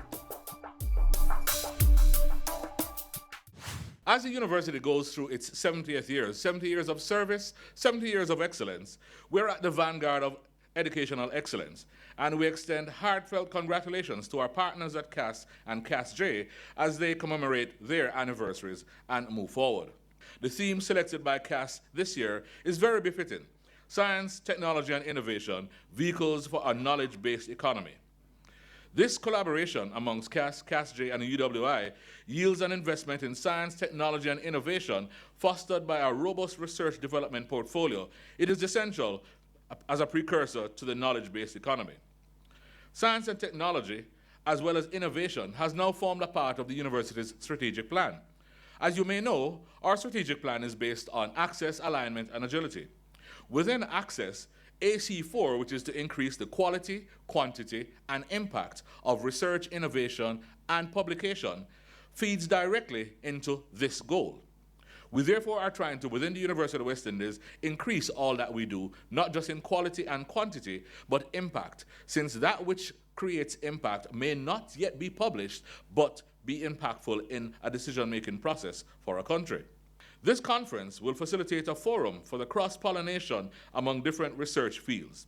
We will elucidate and discuss innovative theories, frameworks, methodologies, tools, and applications which may be of use in enhancing the quality of human life and contribute effectively to sustainable economic development. It is our hope that you will take this knowledge into your public and private setting, into your institutions, your agencies, your ministries, so that the dialogue may continue. And with the University of the West Indies being at the lead, we would like to offer ourselves to be that research engine for entities who would like research and development done. The substance of the policies which will come from our research continue to emulate, and I invite you to our next research days, which will be in February, where you can see the research from this faculty, science and technology, on display as it relates to policies. Last year we did medical sciences. This year we're doing science and technology. To all our colleagues at CAS and CASJ, I say welcome, especially those who are visiting for the first time, and look forward to a partnership which we think is essential and critical to the nexus in our regional economic venture and development. I welcome you all and look forward to a productive 4 days. As a reaffirmation of the essential right of universal access to science in the framework of the 70th anniversary of the Universal Declaration of Human Rights. Established by UNESCO in 2001, the World Science Day for Peace and Development highlights the role of science in society and the need to engage the wider public on emerging issues relevant to science. As the Director General of UNESCO, Madame Audrey Azoulay, indicated, the astonishing progress made by science in recent decades has changed our lives. Science and its countless applications now condition all aspects of human life. The resulting innovations are an opportunity for the development of our sciences. They are improving our well-being, facilitating daily life, and pushing back borders that seem immutable in the fields of medicine, transportation, communication, and knowledge sharing. They are an engine of growth and wealth. UNESCO recognizes that sciences, technology, and innovation, STI, provide key answers to build peace and bolster sustainable development, and therefore, we need more integrated science to strengthen water management, to ensure the sustainable use of the ocean, to protect ecosystems and biodiversity, to tackle climate change and disasters, and to foster innovation. This is why Sciences, Technology and Innovation, STI, stands at the heart of the 2030 Agenda for Sustainable Development and the Paris Agreement on Climate Change. In this spirit, UNESCO has developed a unique approach to promote global scientific cooperation between and within societies, combining global sustainability and local actions and knowledge with focus on gender equality. In this respect, UNESCO is pleased to support the forum designed by the Caribbean Academy of Science Jamaica chapter on cracking the code to gender disparities in creating knowledge-based economy, increasing female participation in STEM, in which the reality of gender parity in STEM with special reference to the Caribbean will be examined. On the other hand, today, as the complexity of the world's issues goes beyond the framework of a single discipline, UNESCO has made transdisciplinarity the cornerstone of its work for sustainability, building networks with multiple stakeholders, and promoting South-South and North-South-South cooperation to foster sciences, technology, and innovation, STI, for sustainable development and to encourage mutual understanding and peace. Our objective is to promote science and also instill science culture in the society, and because science culture presently in societies is very, very low, and government has to understand that without science and technology and innovations, the economy cannot grow. Technology we are developing quite rapidly in terms of the information technology and all this, but what is needed is the transfer of the technological aspects, high technological aspects into the society, and that has to be brought by the young scientists who are engaged in those kind of scientific endeavor, and also we need government to support this kind of activities. At the opening ceremony, one of the points that really stood out for me was the fact that the different disciplines seem to, there's a little disparity. So humanities, we need our space, and scientists need their space. And besides my personal research, I'm also a facilitator at the Shell STEM program in Trinidad. And one of the things I do in my presentations is that I like to introduce the fact to students that STEM you can do, the world is open to you in terms of opportunities. So for instance, if you like art, you can become a biological illustrator. If you love journalism, you can be a science journalist. The world is just open, and I really wish that this conference, a lot of people will see that it's not scientists by themselves. It's everybody. We can all benefit in some way from science. It's nothing to be scared of. Your business matters. Business Access TV offers you the most innovative and effective advertising solution for your business, specializing in B2B sales, cost-effective solutions, the customers you want, the repetition you need. No matter the size and nature of your company, your business matters. Call us at 876-291-6233 or 876-376-4225. Email sales@batvja.com. Have you seen it? It's BATV Live. Live streams of business news weekdays at 7:30 p.m. Stay on point Thursdays at 8 p.m. with our Business Current Affairs show, and Weekend Business Report Saturdays at 7:30 p.m. wherever you are. Log on to our Facebook page at Business Access TV or visit our website at batvja.com.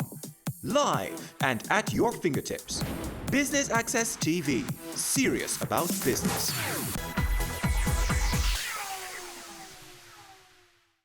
It has become a bit of a cliche to state that science and technology are key drivers of economic growth in the 21st century.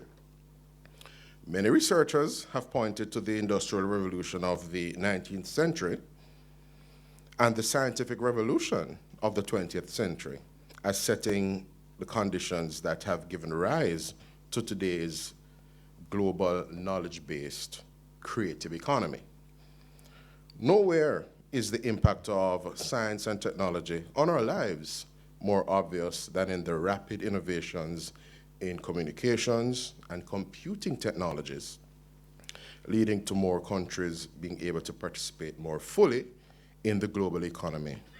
Today, new technologies are transforming and expanding many economies in the same way that earlier industrial and technological advances changed the course of history.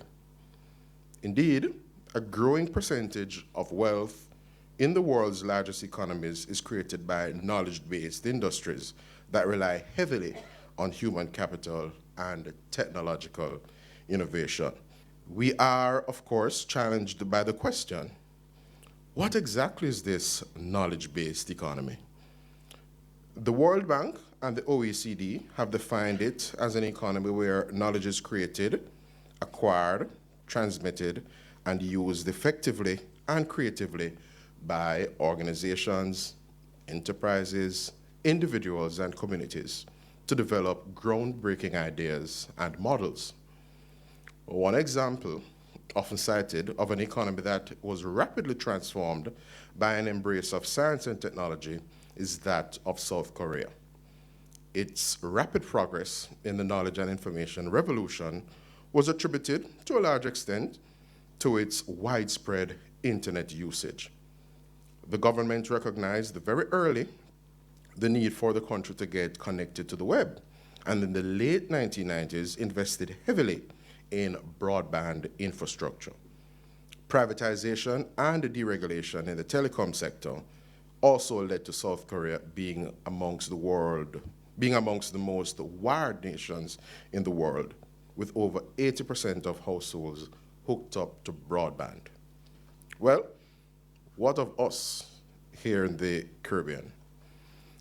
If we are to see any significant movement in our economic development as knowledge-based economies, a number of things will have to be addressed, including economic and institutional infrastructure, information infrastructure, and education. The government of Jamaica has recognized this and has committed to investing more in STEM education. In fact, the science, technology, engineering, and mathematics STEM programs in schools remain one of high priority for the Ministry of Education, Youth, and Information. Just by way of background, the STEM initiative was started in a formal and concerted way within the ministry in May 2014 and has continued under the current administration. The ministry established a STEM steering committee to provide oversight to the work of the STEM team, as well as the STEM technical committee that is driving the research and training component of the initiative. Under the new administration, the following have been done. Steering committee meeting would have been held in September 2016. New members invited to join the STEM committee. Just over $200 million have been budgeted to fund STEM and some non-STEM schools for the procurement of STEM-related equipment and material. The following tasks have been undertaken and are either complete or near completion. The first being a STEM concept paper has been completed and ratified by the STEM steering committee. And that, of course, sets out the thrust, the undergirding thrust of what it is that the ministry is embarked on. Secondly, work on a list of criteria for certification of STEM institutions for the academic year started in 2016 and is now about 90% complete. Thirdly, the Sydney Pagan Agricultural School, and in terms of the geography and locale, that's down in St. Elizabeth, northeast St. Elizabeth to be precise. So the Sydney Pagan Agricultural School has been transformed into a STEM academy. This was initiated in September 2014 with some 100 students at grade 7 and approximately $20 million having been spent on infrastructure to include upgrading of classrooms and laboratories. Equipment and material for the science program are being provided to enhance the project-based learning in accordance with STEM methodology. Recruitment of additional staff has been done, and extensive training of the academic and other staff members done to build their capacity. So upskilling would be an important part of this entire initiative. I am working in the area of materials chemistry, and a considerable amount of my research is about developing new materials for renewable energy technologies. I also do, again, an extensive amount of work in catalytic chemistry, that's developing new catalysts for key industrial processes. I think the area of renewable energy technologies is of key importance for the whole world, but of course for the Caribbean nations. I think, for instance, there is clearly great scope in the Caribbean for greater deployment of solar energy technologies, but maybe other energy technologies as well. We need to move away from the current dependence on fossil fuels. We need, for instance, or perhaps in particular, to attract high-quality students into the STEM field if we're going to have vigorous research community. That is a challenge. It's a challenge for the scientific community to present the work they're doing in an accessible way, particularly to young people, so that it seems an attractive area and an attractive career. It's a challenge for government as well to ensure that the facilities for high-quality STEM education are receive high priority. Your presentation was entitled Rethinking STEM, Higher Education in the 21st Century. Highlight the main points of your presentation. The main points that I made are, first of all, that today's students are facing a very different world than the ones that I grew up in. Today's STEM fields are really critical for the jobs of the future. So we need more students who are competent in science, technology, engineering, and mathematics, and who can apply their understanding of those fields to practical problems, producing new solutions to problems that humanity faces. What I stressed in my presentation is that the way we teach students is pivotal for increasing and sustaining their interest in STEM. That's important for future STEM professionals, but it's also important for the citizenry in general to understand what science and technology and engineering and mathematics are and why they're important for society. So we need to deal with education from general level all the way to the highly professional level. And I also stressed very much in my presentation that the way we teach, the way we deal with our learners in university is very important. The old way was lecturing, that is talking at the students, and evidence now shows that that's not a good way to learn. What I stress is the importance of what we call active learning. This is where students engage with each other, they discuss in real time in class the issues that are being presented to them, they learn to apply their knowledge on the spot, they learn to work in groups because that's critically important for the future. Employers want teamwork. They don't want solo workers. They want nimble, innovative thinkers, and that the way to get them is to have them talk to each other and energize each other and discover how the knowledge that they're learning can be used. Scientific research and the companion of that, which is engineering, to apply knowledge for technological advancement, this is crucially important for the economies of nations going forward into what we call the fourth industrial revolution, where data science and cyber science and electronic digital communications, all of these things that didn't exist in the 20th century are now pivotal going forward. And any country that sustains interest in those fields and equips students with the tools to be innovators, to be producers of new knowledge, that's going to fuel the economy of that country. So there's no going back. We're not going back away from this highly technological future. So we want to prepare kids to be ready for it.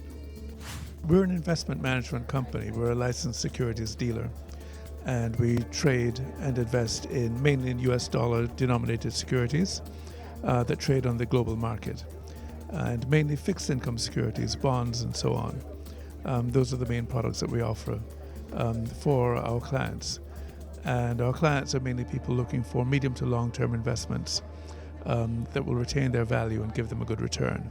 It's really great to bring scientists together here in Jamaica from all across the Caribbean and to spend 3 or 4 days exchanging ideas, papers, etc. We're very happy. We have a very good relationship with the university.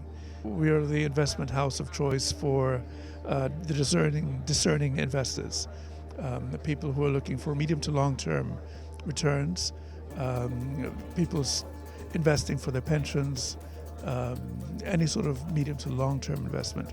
We think we offer very good products and services in that regard.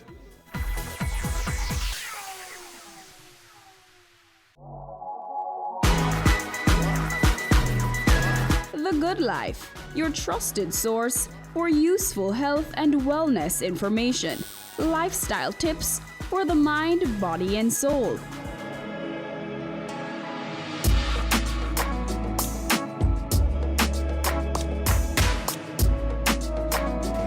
Tune in Tuesdays at 8:30 p.m. on Business Access TV. Ready for cable for as little as $100? Ready for no monthly cable bills? Ready for 10 TV channels absolutely free? Then pick up our Ready TV box at authorized stores for $4,500. Hook it up to your TV set, then top it up with Ready Credit for 1, 7, or 30 days. Buy now and get $1,000 free Ready Credit and start watching your favorite shows. Pick it up, hook it up, top it up. Ready TV. Prepaid cable TV when you're ready. Now serving Kingston and St. Catherine. Limited time offer while stocks last. Conditions apply.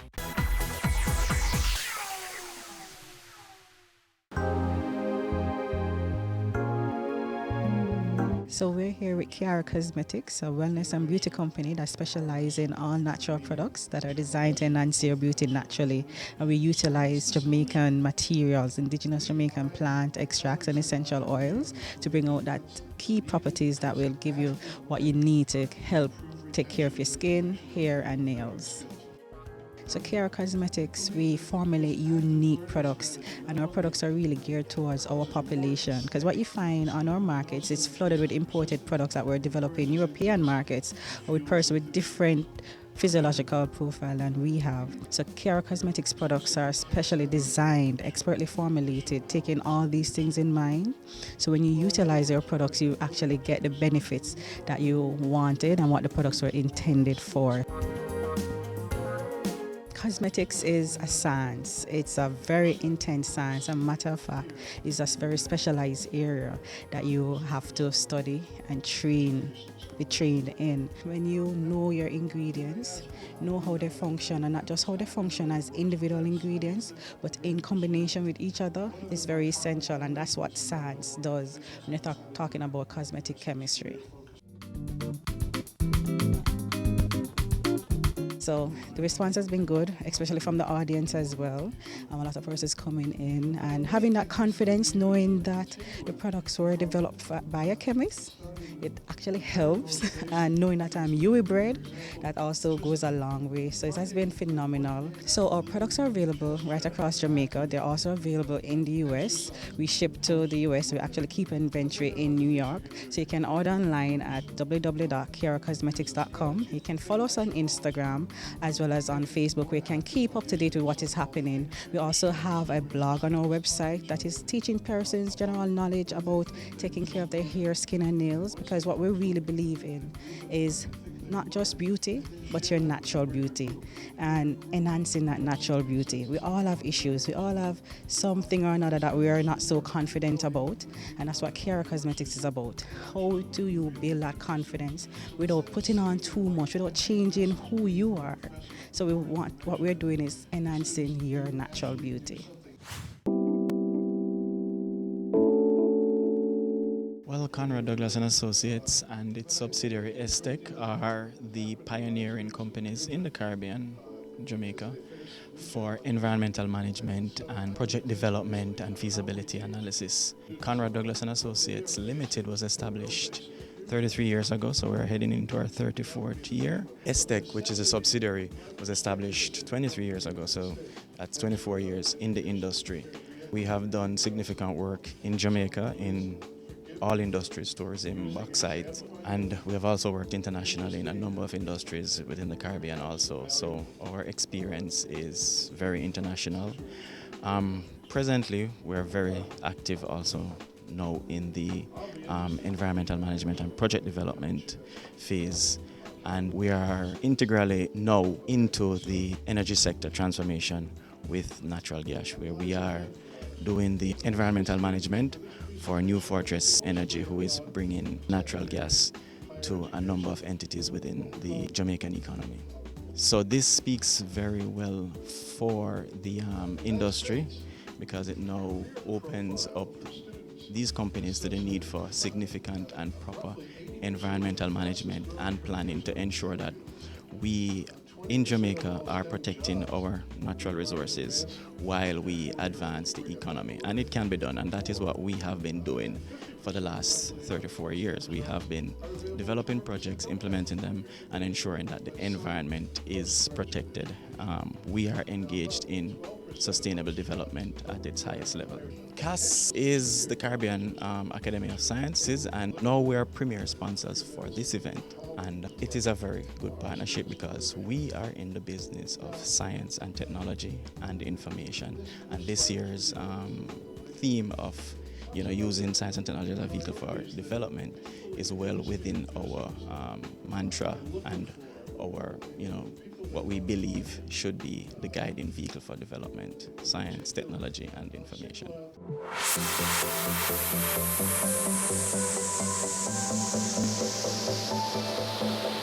Showcase Jamaica Tours is a premier tour company that offers guided tours all across the island of Jamaica. We pride ourselves in the quality of our tour guides. People spend a lot of money to come to Jamaica, so we want to know they get value for their money. They feel at the end of the tour that they have really got value for the money that they have spent. Our tours tend to be more personalized, so we are less of the big bus operation and smaller personalized tours, so we can coin any tour to suit the needs or the interests of different people. We do night tours. We take them to dinner, we take them dancing, concerts, any kind of concert. I was invited to be the tour operator of choice for the conference delegates, so that they could get a chance to see something of Jamaica, because most times people come and it's an airport, a conference room, hotel room, and then they're back to the airport. So this time they're giving them a chance to have a little local experience and to see a little of what Jamaica has to offer, and we have a lot to offer. I just invite anybody who is a visitor to the island, and even if you're a local and you haven't seen much of the island, to come and join one of our experiences. You can contact us via telephone 876-817-3366, or we can be reached by email at showcasejamaicatours@yahoo.com. And of course, we have a website where you will see a number of tours being offered, and that's www.showcasejamaicatours.com.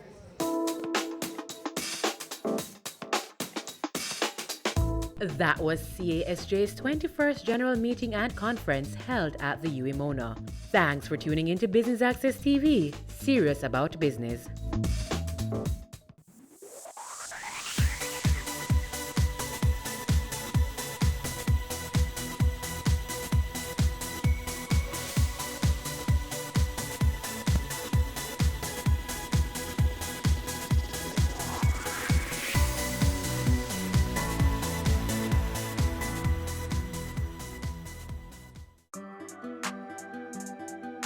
We are serious about the business of real estate, so catch Home Sweet Home Sundays at 4:30 p.m. or if you missed it, check our website at batvja.com.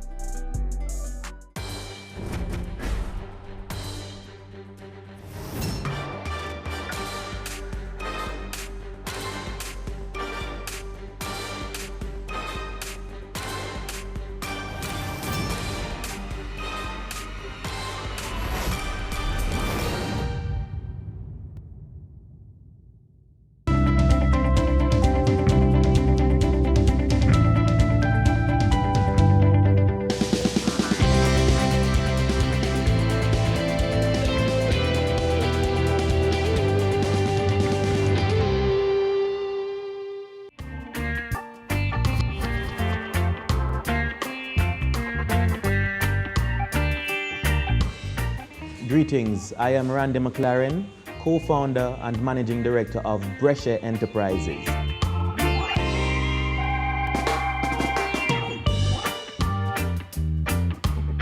The idea came about after several discussions between myself and my brother, and we basically wanted a tangible way of expressing our talents and our skills, and of course a way of earning and to maybe employ others as well. So this is Davian McLaren, my little big brother and the co-founder of the company Brescia.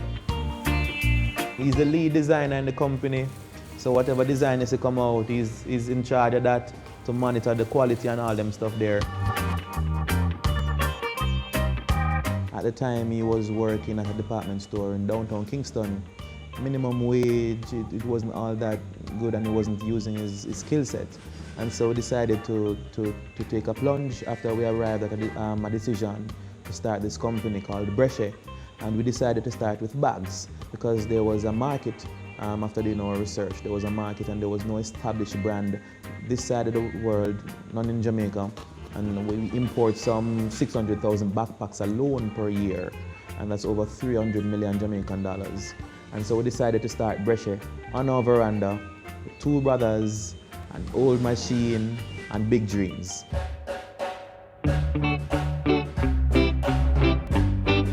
It was started basically in August of 2015, so we are a very young company, a year and some months. Brescia designs and manufactures a range of quality products right here in Jamaica.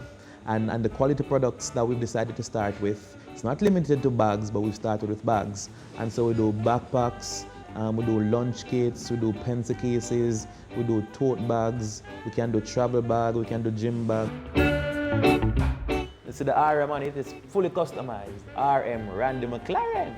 So it's mine. You can tell us what compartment you want, if you want to personalize it with your name or initial, if you want to do a logo, if you're a company and you want specific branding, we can get that done. If you're a sports team, we can build bags for you as well. So we offer a fully customized service outside of the general bags that we do, because mostly the bags are done to order at this moment. We cater to everyone who needs to move things or something from point A to point B. Once you need to store your products, your gadgets. And so we're talking about students, we're talking about corporate workers, we're talking about government workers, we're talking about a sports and athlete. And when we say student, I mean at all levels, from primary, tertiary, secondary, whatever level basically. If you're in the gym, you need a gym bag. If you're traveling, you need a bag to move with, and that may be a duffel bag style or a backpack, depending on what you want. If you're going to work, you may want a work bag, and that may also be a backpack with a laptop compartment, some spaces to hold your files and your pens and your phone and that kind of stuff. So Brescia is the Jamaican word for breadfruit. Let's start there. Outside of Brescia, I am a performer. I do spoken word, I do dub poetry, and I have a poem called Me Love Me Breadfruit that I've been performing from about 2004, right? And so when my brother were discussing what name to work with, we went through several options and we finally decided on Brescia. For different reasons. We wanted something that says Jamaican vibe, Jamaican culture, Jamaican energy, right? And both of us were from the parish of St. Thomas. The first set of breadfruits were planted in St. Thomas in Bath, and so we decided to run with it. And our tagline is pick right, and we thought that was appropriate.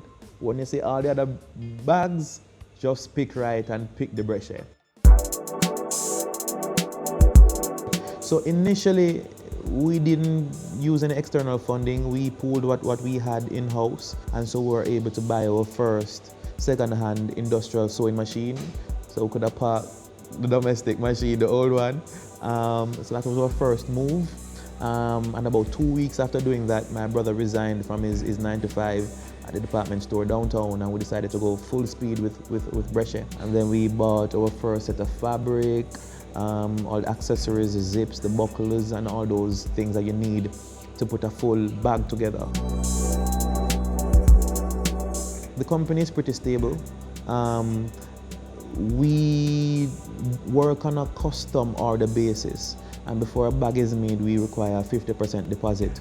So you find that we operate at a pretty stable level. We don't have inventory or stock piled up that would, affect our costing and our cash flow.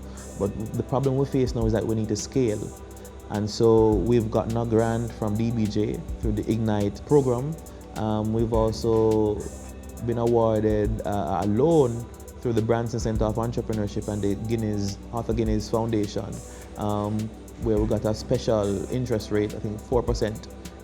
We got nearly $2 million as loan, and that will be using those funds to basically scale the business, get more machinery, train and employ more persons, retrofit the space that we're in, do some marketing and work on the branding and for product development as well. Right? So we're operating at a stable level right now, and we're very happy about that. We're on a bigger veranda now. We're now located at 26 South Camp Road. That's on the Alpha Institute complex. Centrally located, and it was a strategic decision because we want to grow. Where we're at now, we want to boost our production capacity. We really, really want to train and employ some more persons because the demand is there. So it's for us now to move into and to put ourselves in a position where we can make use of the demand and scale as quickly as possible without rushing. All right, so here we have the ladies who are part of the company. Right here we have Kamali. Say hi, Kamali. Hello. Kamali is one of our big designers, top designers, right? And we have Veronique, who is our production manager. Hi. We've used in the past, we've gone through Heart Trust. So Heart has a program at Garmex, the Garmex facility, that they train people in fashion design and I believe machine operation as well. Kamali is one of our best workers, very detail oriented, came through that institution. So we're very grateful that they're doing the work that they're doing so that we can have access to talents.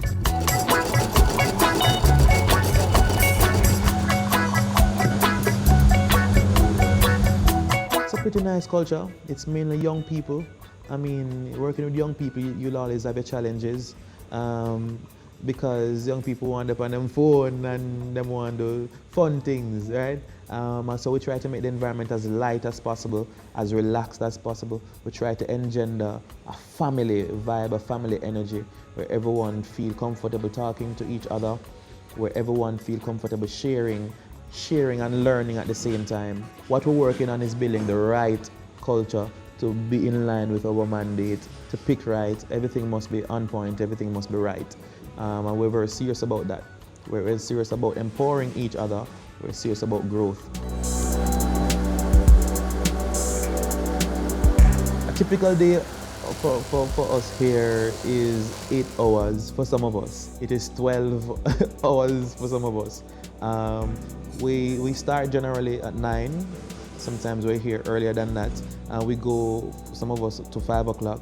But sometimes we're here depending on projects that we have, or we'll have orders to fill for our clients. We might be here until 8, 9, as the demand or our needs be. I'm still pretty young, but already I can see how being a young entrepreneur, having a young business can affect your relationship with family, even friends. Sometimes you don't get to visit your family as often as you want. Sometimes you're tired, you wake up early, you go in the night, you just want to sleep, you want to get some rest, you don't get to talk as often to family members, but you have to try to find time to make that happen. And we've been working at that deliberately, to check in with friends and family every now and again. You know, call mom and find out what's happening. So it's been all right so far. I wouldn't say it's ideal, but we're trying to get there. And I think once I decide to start a business, and some things will be affected because you'll need to pay attention to nurturing this baby, right, so to speak. But it's understanding time and season. So you put out all the effort, all the sacrifices now so that later everybody can be comfortable and you can take care of your friends and family and everybody is good.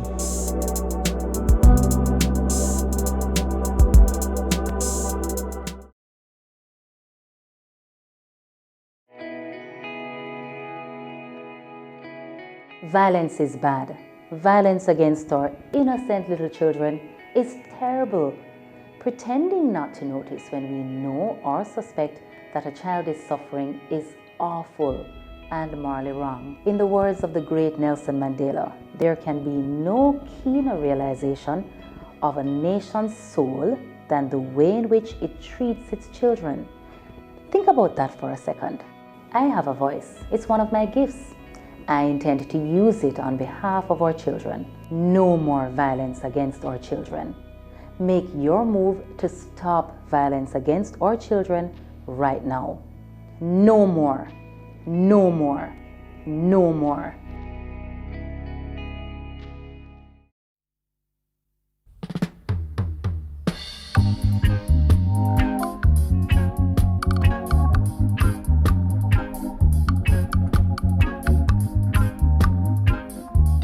First of all, we're made in Jamaica. There's nothing more unique than that. We have a culture that people love, and the vibe and love that we put into each and every product is unique in and of itself. Our designs as well, we spend time to make sure that our designs are carefully crafted. So basically we have some of our products here, not all, but this one is an example of our crossbody bag, the big size. As you see, you can get your name or nickname on it. This is the Brescia Basic Flip design. I don't do the designing, we work as a team to decide on the final products, but my brother and the rest of the designers on the team would work on those elements. Another point is that you can get your product fully customized from scratch. You basically tell us what you want and we facilitate that process, we build it. Another backpack, this time it has a logo on it. This one is actually for Johnny Daly, the comedian.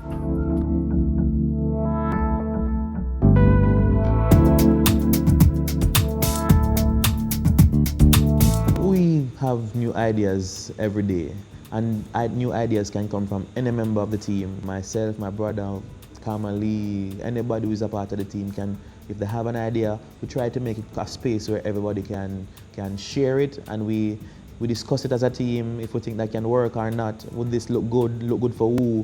Where in the market? Who would buy this? And so, we search internationally, we look on what is out there, and we tweak, we come up with new designs. So we look at the trends, so the trends are telling us people want something that expresses their style. We look at how gadgets, technology, those are parts, make up the trends. And so we try to make our bags to accommodate and to facilitate these trends.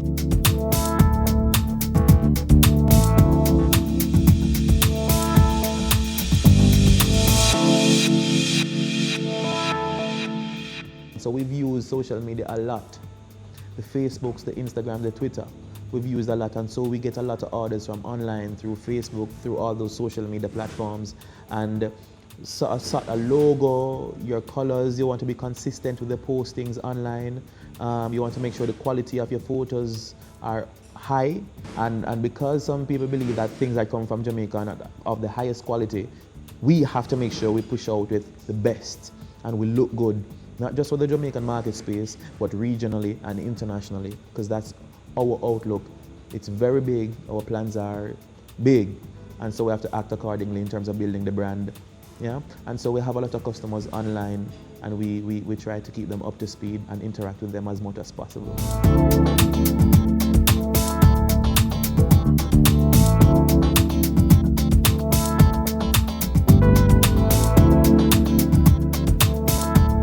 Sometimes things will be very hard, but it's why you have a business plan and it's why you have a broader vision. So when things get tough, you reflect or you go back to that broader vision and understand that difficulties and struggles right now is a part of the journey towards that destination, right? And so that keeps you grounded. There will be obstacles, and we've had days sometimes when you don't feel like coming to work. You ask yourself, does this thing really make sense? And you question yourself, but you go back to the vision as well. It's why it's also important to have a strong support group, right? So that when you feel like that you can bounce ideas and you can get a pickup from your friends. Sometimes you need to grow the business and you don't know where the funds is going to come from, but you have to try and be creative. So you look for whatever grants are out there. If you feel like you can take on a loan, then you do that. But you have to make sure you get sound advice as well, so you have a strong support team around you. Failures, that prefer to put them as lessons learned along the way. Like, I didn't study manufacturing, so it's new, right? And so we've had to learn almost on the go, read a lot, follow different pages that are in the manufacturing sector, talk to people a lot. So how you go about hiring, perhaps you could have done things differently, you know, but with experience you learn. And it's very important that as a young entrepreneur you have persons around you can, with experience, you can talk to and share with. And luckily enough, we've been lucky to have people around us to talk to so that we don't make any really bad mistakes. And my previous experiences in other businesses have given me a foundation on which to correct certain things in this company. All you prevent it is talking to the experts and ensuring that you have things documented. Again, when you have a plan, so you need to have your social media plan, you need to have your factory guidelines, you need to have all your space is set out, which we had an engineer to come in and advise us on how to set out the space, because we don't think we know it all, and we don't know it all. And how you avoid mistakes is basically planning for it and mitigate, how you put things in place to see how you can mitigate against those mistakes. Even then you still have them, but it's to be quick to pick them up whenever they happen and to deal with them in the moment.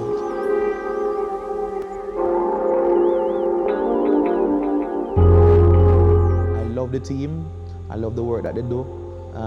We try as much as possible to look out for each other because we really believe in their development. We have a lot of things that we want to do. We want to provide even more exposure and more growth for every single member of the team.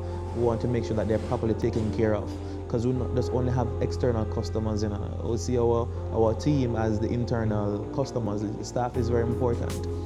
So if you're going to talk about growth, you want to make sure that everybody's enjoying what they're doing, right, and having fun with it, and look forward to making a quality, unique product for each and every customer, right?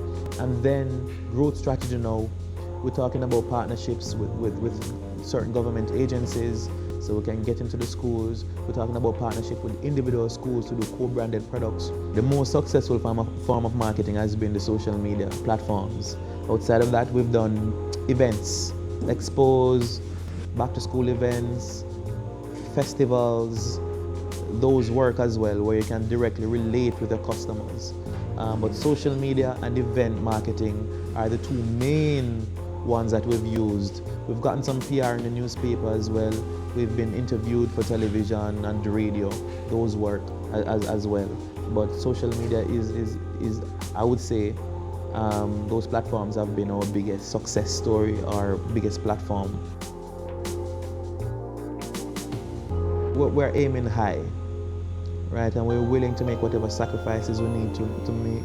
Not selling ourselves short or anything like that. We're serious about this. We're serious about making an impact and doing business for good. So people, profit, planet is very important for us. And we'll do whatever is in our powers to get the business to the level where we want it to be, which is an internationally recognized and known company. For us, it's been very practical. For us, it's making sure that we take care of our customers. And once you do that, take care of the staff as well. Those things are simple and basic things to having a successful journey as an entrepreneur or building a successful company. Here, we define success in terms of the impact that we have on our community, our communities. Right? We define success in terms of the number of people we're able to employ. We define success in terms of the number of scholarships that we'll be able to give. Right? We define success in terms of how much of what we make we're able to give back to vulnerable communities, to young people who their parents can't afford it.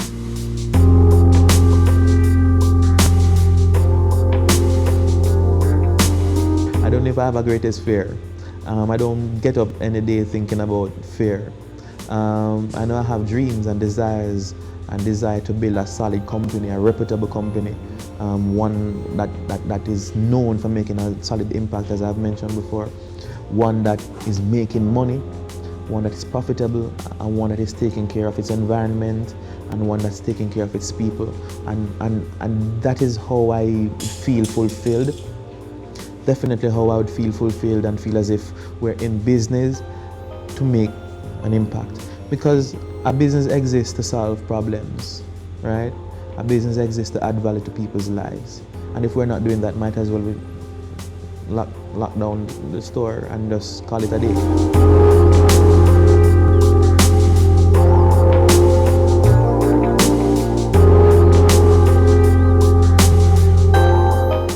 They say it takes a village to raise a child, but the world will one day need the leadership of that child. The time you spend with your child matters. It stimulates their minds and shapes the way they act. Talk with your children. Help them to better understand the world around them and to value what is truly precious. Above all, the most valuable gift you can give them is love. Play, talk, teach, love. Take the time. It makes all the difference. A message from the Parenting Helpline and Ad Council Jamaica. Cameo brings the creative industries to life. Delighting creatives in different fields each week. Art. My life turns art. I breathe, I eat art. Fashion. Food. Without a customer, we're nothing but four walls. Music. Film. Cameo, only on Business Access TV.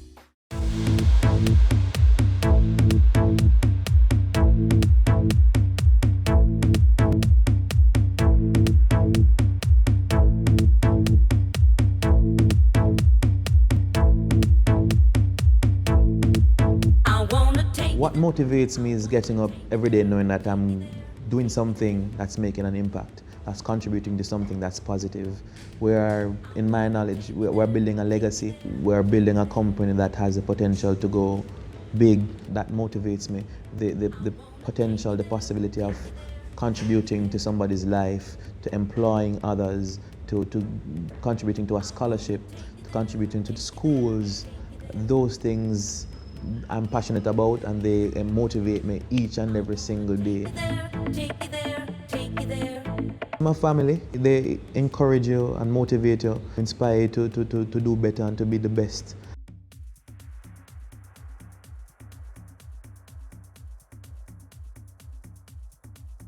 We never born with gold spoon, we weren't born rich, but they've always told you that you can be whatever you want to be and to be your best self. And so we're just working to make them proud. And once they are proud, then we can feel as if we've accomplished something for them to feel good about.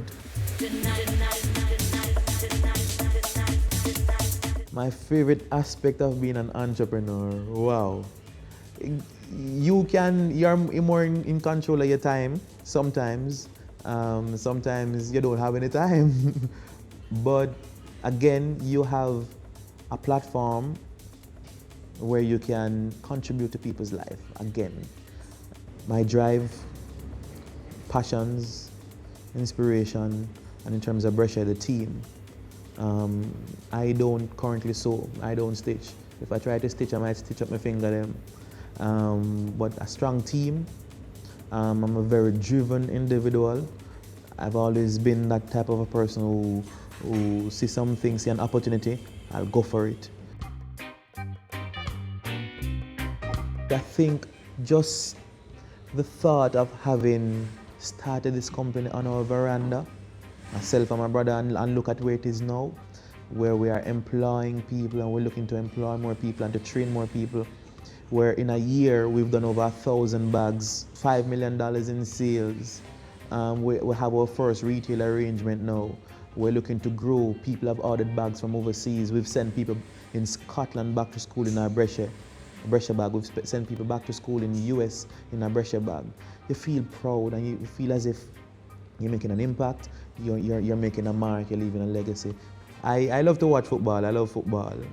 So whenever a big match is on, I'm watching it. I love to perform as well. I'm a dub poet, I'm a spoken word poet. So I love the stage, I love to share with an audience. I enjoy doing that. And to share with young people, get a chance to talk to a group of young people, man, and to reason with them. I enjoy doing that. Love to go out, eat some good food. I love country. I love nature. I love the river. Sometimes I want to relax. I just step myself away from town and just drive, go out in the bush and just relax and be at one, with nature. Those are the things that I love. What makes me happy is being alive. What makes me happy is seeing the people around me being happy. What makes me happy is being in front of an audience performing. You see that they're into what you're doing. What makes me happy is coming to work at Brescia every morning and see smiling faces and people enjoying doing what they're doing. Those are the things that make me happy. What makes me happy is when we can partner with a Rotary or a Kiwanis or whatever the service club may be to give back to a school or a community. When we can donate some bags to persons who've done well in school. When we can contribute a scholarship. Right? When we can give back a percentage of our profits to different communities that need it. Those are the things that make me happy. Future plans for the business. All right, so people may know the company as a bag company or a backpack company. We're not only a backpack company. We've started with bags, but we have plans of moving into, and we've started in some ways the gym bags, the duffel bags, the travel bags. We get orders every day for handbags. We're excited about starting a line of handbags for our ladies looking for those wonderfully made Brescia handbags, baby bags. We're excited about expanding the product line. We're excited about offering more to each and every one of our customers. We need more machines in the space so that we can train and employ more people to boost our production capacity. We want to give those persons at home who know they can sew, we want to put them to work. The tailor, the dressmaker who only have some work in back to school season, outside of that season, we want to use your talents, we want to use your skills. We want to be able to say, hey, if you don't have an industrial sewing machine, we can provide that for you. And we get to the raw material, just make sure you get the work done at the highest quality, and we can put it to work in what we're trying to build out called the veranda industry, put communities to work, give people opportunities to make an honest living. And we're looking to foster partnerships with schools right across the island, maybe regionally, maybe internationally. We want to do more exporting. So we want to form strategic partnerships in the diaspora to begin with. We have some cool, some wicked lines working on that we know people will love. Look out for the Roasted, a new bag line. Look out for the Turned. Right, we'll have some interesting things. Look out for technology being incorporated into the products as well as we move forward. Pick right and start. Right? Don't overthink it. If you have an idea, you see an opportunity, go for it. If you don't think you have the skill set but you see the opportunity, find somebody to collaborate with. A new mantra of mine, collaborate to be great. Don't think that you have to do it on your own. Right? You don't need to have millions of dollars. No, we didn't start with that. We pulled what we had and we started small on our veranda. Right? You can get it done. I have to say thanks to people at the Branson Center of Entrepreneurship. They've done a lot in terms of giving me a business platform. I have to big up the Jamaica Manufacturers Association as well. People like JBDC. You know, these organizations have been great support. You need support. So find them, get advice, join the programs, join an incubator, put your plans together, put a solid team together, know your strengths, know your weaknesses, and just start.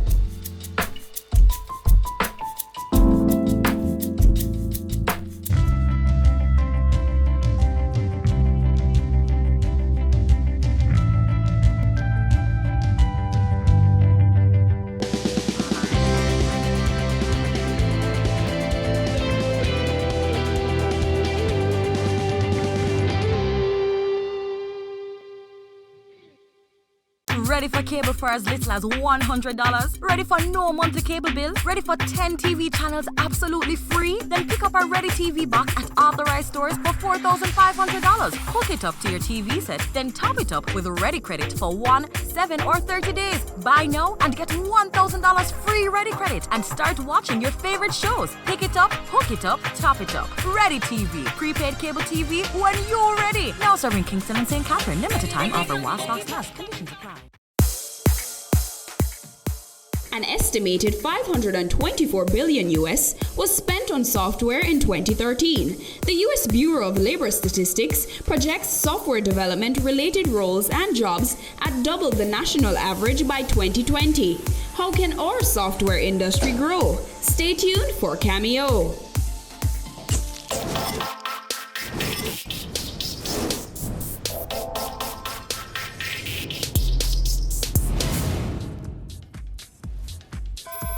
Software is the way that you command the computer to do stuff for you. You give the computer instructions. So it's the way that you are able to do those fun games. You know, you see those men jumping up and down, kicking each other in those games that the young people play nowadays. You use software to tell them what to do. In fact, you use software to create those artifacts as well. The men, the things that they're using to do the stuff, the guns, all of that. All of that is you use software to tell it what to do. Hi, I'm Mark Wedderburn, and I'm the CEO of Development Consortium International Limited. Mark Wedderburn started his company, Development Consortium International Limited, 13 years ago, focusing on creating individual software solutions for each client. We are primarily software engineers. We provide software solutions to the primarily for government, financial sector, manufacturing, and at one point retail. We're no longer that much into retail. We have a payroll, a factory payroll that is now at Grace Canning, all right, that runs their operation there. And we have a number of other financial solutions that are in operation at different financial institutions around Jamaica right now. December of 2002, actually we were incorporated in December of 2002. Two of us, my partner Darren Sevier and myself, we were formerly employees of Fujitsu, which was then Fujitsu ICL, and we just had a desire to do something different, to make something happen. When I started in software, it wasn't as much. There was more creation in the development of the code. But nowadays, there's a lot of creativity that is going on in there. The placement of things on the screen, how things are to look, the colors, the textures, you know, people are paying a lot of attention to that. In fact, I have seen people refuse software that is functional just because of how it looks. You know, so yes, creativity is playing a greater role in our software industry right now. There's always the need to innovate. Innovation always seems to come at the expense of day-to-day operations. So you have to be keeping things going, you know, day-to-day, and balancing that now with research and development, which sometimes it does not, you know, it doesn't go to the bottom line. You know, and that's the challenge with a small business. You don't have the space to do that, and it's the gentle balance to keep that going. In Jamaica, we're in a very challenging financial environment, and as our customers experience the pinch financially, then it translates to us. A lot of our local companies, a lot of times they prefer to hire overseas talent instead of a local talent, and that's a big thing. The Jamaican market is very small right now. We need to find ways to break into the overseas market, especially the places that are near to our shore. So there's a burgeoning phrase now, near shore. We are very close to the United States, and it would be great. They are using a lot of Indian talent, a lot of people from Southeast Asia and Eastern Europe. And we could be tapping into that market. You know, so one of the ways that I think that we can really expand the market here in Jamaica is to tap in there, to get some sort of body, not necessarily a person, but a body that will, you know, facilitate the marketing of our expertise here, there, and also, you know, just bringing the two bodies together, the whole thing together. The first thing that happens when a customer comes to us is that we go through the requirements phase. We sit down with them, we find out what exactly it is that you want. You find that customers will come and they'll say, hey, I want a spreadsheet. And, you know, I want a spreadsheet, you know, because to do this. And when you sit down, by the time you sit down with them and go through the whole thing, you'll find out that it is much more than a spreadsheet that they need. You know, so the whole requirements gathering phase is where you sit with them and you know, you go and determine what really it is that is required, what it is that they really need. The second thing is going from there now, and there may be some steps in between, but in general, going now to designing that solution, you know, putting it down, you know, what is going to be required in order to meet those needs. And then from there you go to production or to development. And that is of course after they agree with the requirements and the design. Yeah, we go to development from there. And then from there we do testing to make sure that what we said that we would deliver is exactly what is delivered. So that's the whole quality assurance process. And then from there to deployment, where it is, you know, given out to the customer for their use. If I could say anything to people everywhere, it's to dream. You know, if somebody were to ask me 20 years ago if I'd be doing this, I'm a scientist. I'm not I was not trained initially as a business person. And I never would have envisioned that I would have been in business. I had a different concept of what business was about when I started, when I was younger.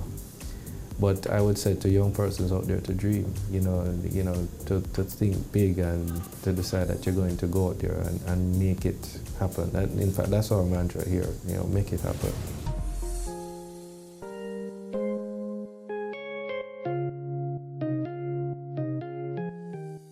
Ready for cable for as little as $100? Ready for no monthly cable bill? Ready for 10 TV channels absolutely free? Then pick up our Ready TV box at authorized stores for $4,500. Hook it up to your TV set, then top it up with Ready Credit for 1, 7, or 30 days. Buy now and get $1,000 free Ready Credit and start watching your favorite shows. Pick it up, hook it up, top it up. Ready TV. Prepaid cable TV when you're ready. Now serving Kingston and St. Catherine. Limited time offer while stocks last. Conditions apply. Have you seen it? It's BATV Live. Live streams of business news weekdays at 7:30 p.m. Stay on point Thursdays at 8 p.m. with our Business Current Affairs show. And Weekend Business Report Saturdays at 7:30 p.m. Wherever you are. Log on to our Facebook page at Business Access TV or visit our website at batvja.com. Live and at your fingertips. Business Access TV. Serious about business. Software is basically a set of instructions that a computer follows, similar to a recipe. So the programmer will tell it, do these things, and then the computer will follow along and do it. Bakari Digital Labs identifies the needs of businesses and creates software solutions for them. They are committed to making their clients productive on the go. So their key market is mobile apps. We had a sit down with CEO Kerry Sharp. Web apps can run on a computer, your tablet, and your device, mobile device. Apps generally can run on a tablet or primarily on a mobile phone. It's a good way to build something that everybody can use, because once you're on the internet, then everybody can have access to the same service and same resources. It's also a good medium for businesses to operate, to exchange information and so on. And no matter where you are, anywhere in the world, any time of day, you'll be able to access the information. Actually went overseas for the first time in first form, and that's kind of where I started my passion for entrepreneurship. I realized that kids in school were buying these new pens, gel pens, way back, and instead of coming back with toys, I actually came back with a whole suitcase full of pens, which my parents thought I was crazy. But every time someone lost a pen, I was there to sell them the pen. And that's how I made money. And then it went on to computer parts, then to computers, then to websites, and then eventually now to Bakari Digital, where now we make web apps. We do mobile apps and custom solutions for customers, we did. But we kind of moved away from that space now to focus on building business products. The best and probably the most visible is user experience, where you actually, and user interface, where you actually see what's happening, the look and feel, and the interaction. So we actually spend a lot of time making things look pretty and function well. And we do a lot of testing with various different types of persons and backgrounds to make sure the software is as user-friendly as possible. But so creativity will probably be easily seen in terms of from persons using software through the user interface. The other creative side is how we actually accomplish things. Like when you press a button, there's like a whole lot that happens behind you pressing that button to be able to get something delivered. To do a wire transfer, to send an invoice, there's a whole lot of stuff that's just happening behind the background, which you have to be very creative in terms of getting it done, especially when you need to integrate different platforms and technologies into one. We have launched a couple of websites and so on. Notably to date is the Jamaica Stock Exchange. We actually pivoted the company away from that kind of business. We're going to launch head office payroll in January 2016, and we will hopefully see that as a success. So that's the first module that we're releasing in our complete suite of software, because its head office is really accounting, payroll, and tax returns. And what we've done is that we've taken 350 hours worth of work to file and prepare taxes per annum for a small business, and we have now reduced it to a few minutes per year. That's a significant time savings for anybody. I feel 350 hours is actually 2.5 months, and we brought it down to a few minutes. We chose an industry that is very technical, and it's often very hard to computerize the techniques and the technology and how people think. What we've found is that a lot of the experts there have become so good at what they do that they don't remember necessarily the fundamentals, because it's second nature. It's akin to you're driving home and you get home and you don't know how you got there. It just happens naturally. So that's the most challenging part, trying to extract that one piece of information that would tell us exactly how to accomplish what we want. That's one of the biggest challenges. The also thing is trying to find the right people, the right fit and the right attitude to work with us. So that's probably more for a short to long term. We want to build a Jamaican software company and build something that's probably one of the largest software companies coming out of Jamaica and the Caribbean. And we're trying to find the best people. Read. Keep abreast of what's happening in forums, subscribe to newsletters. Experiment, because just reading is not sufficient. You actually have to try it, so you can actually get that skill set. So experiment is a big part of that. Participate in different chat rooms or open source projects. We actually, on occasion, set aside a day to experiment and try new things, and even share ideas or showcase potential ways of doing different things. That's really how we do it. Especially there's lots of technologies coming out, and we might see something that we might want to incorporate into the future. We'll give it a try, and if it works, then we put it in, or Shed puts it in. If not, we try again. Jamaican companies need to invest more in local software companies or software developers. We find that they often send work overseas because they think that we can't do it, but we can. In fact, most times when they install the software from overseas companies, we are the ones that have to turn around to help them to assist in fixing the issues that come across. And we have very, very, very talented people here that are world class, and we should just use them. I mean, there's some cases where we have some growing pains, but once you grow through that, and the return on investment will be far greater than going overseas. And we actually keep the funds here in Jamaica, increase employment, and we help to build the industry. Also, I'd love to see more front-end developers.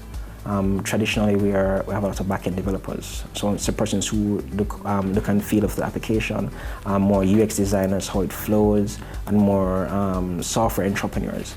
We have a lot of developers, but not software entrepreneurs. We have people who are doing development and then tack on entrepreneurship.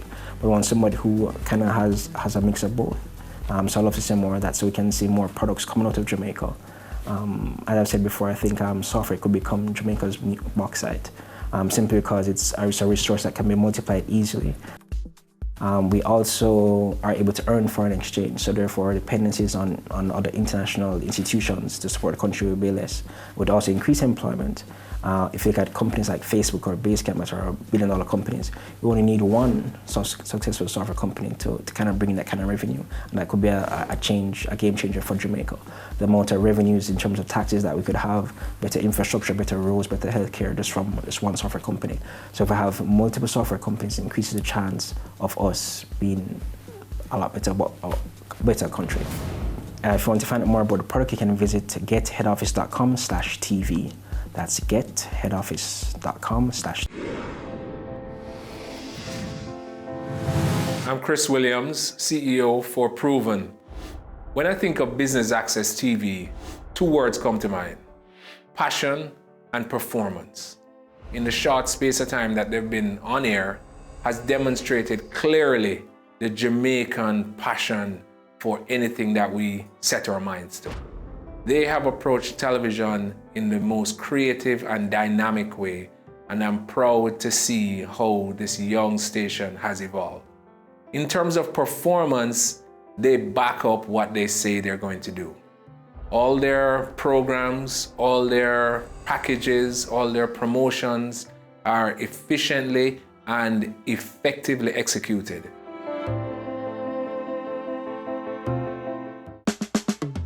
Caring Hands Season 3 continues to effect change in a changing environment. Many of us were raised by grandmothers, right? So, I mean, we know the wisdom that these people have. Going beyond business. The little leaders of today are our leaders of tomorrow. And with the proper education, we'll have very good leadership coming from that. That's Season 3 of Caring Hands, creating change and shaping lives, every Sunday at 5:30 p.m. on Business Access TV. Software Architects Limited was established in 2007 by Damian Daly, whose passion for IT drives his business. We got incorporated in 2007. We were trying to work on a mobile payment/mobile commerce solution, and we decided to incorporate a company which would better help us to facilitate conversations with other companies that might be interested.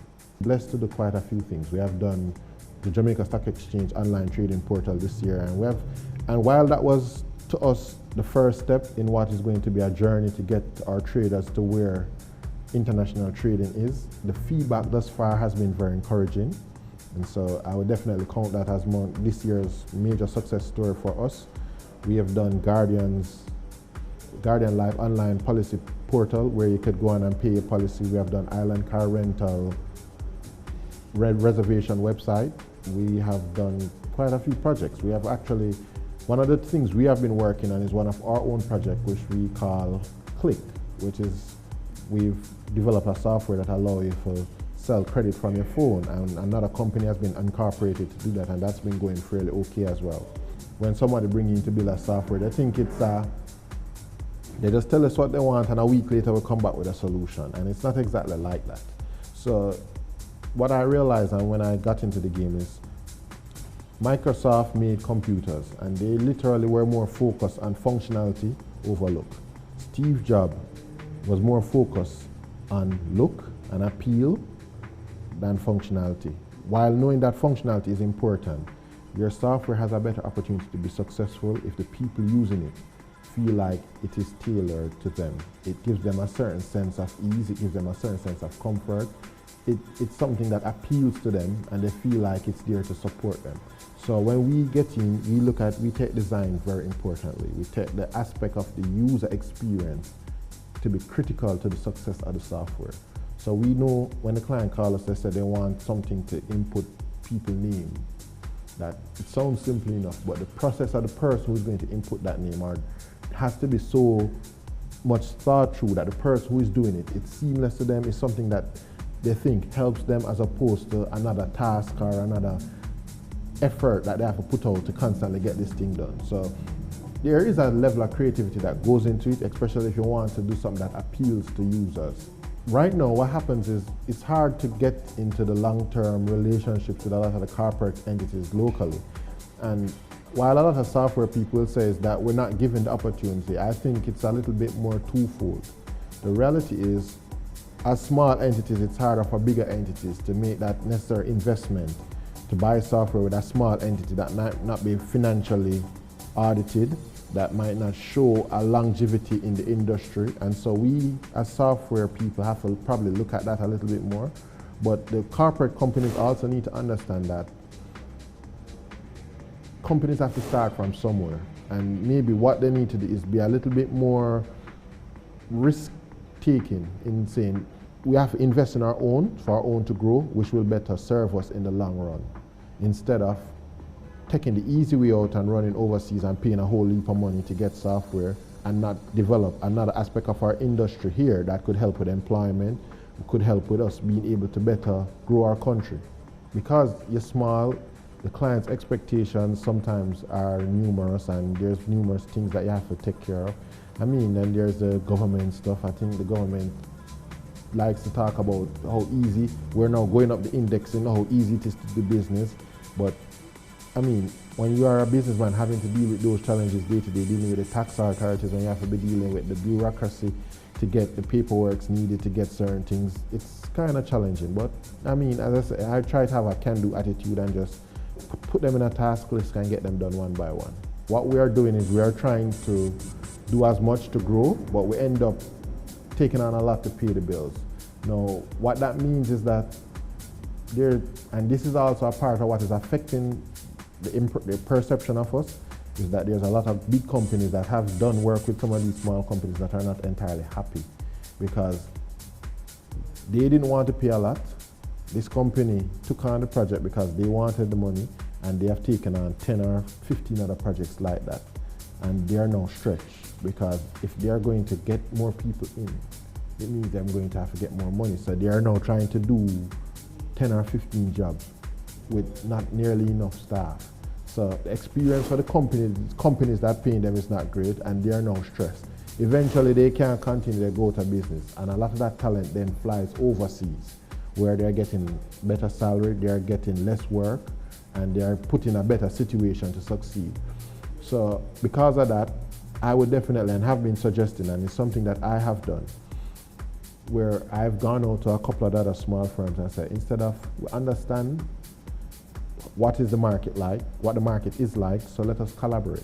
So I will get a project, I have some programmers, but you have some designers, you have some testers, you have some documenters. So rather than trying to bring in a documenter now, I pass some of the work their way. And when they get a project and they need some help, they pass some of the work our way. So we collaborate, and what it helps us to do is get those bigger projects, because now, while you might be a company of 4 or 5 people, you can now show the width of a company of about 10 or 20 people. And if anything should happen to your company, you said, but I'm working with this other company and this other company, so they will pick up the slack, or they will take over from me in terms of the maintenance of the solution, in terms of upgrading the solution, and that might help us to grow. But we need to, one, look at merging some of these companies so that we can all get better projects locally.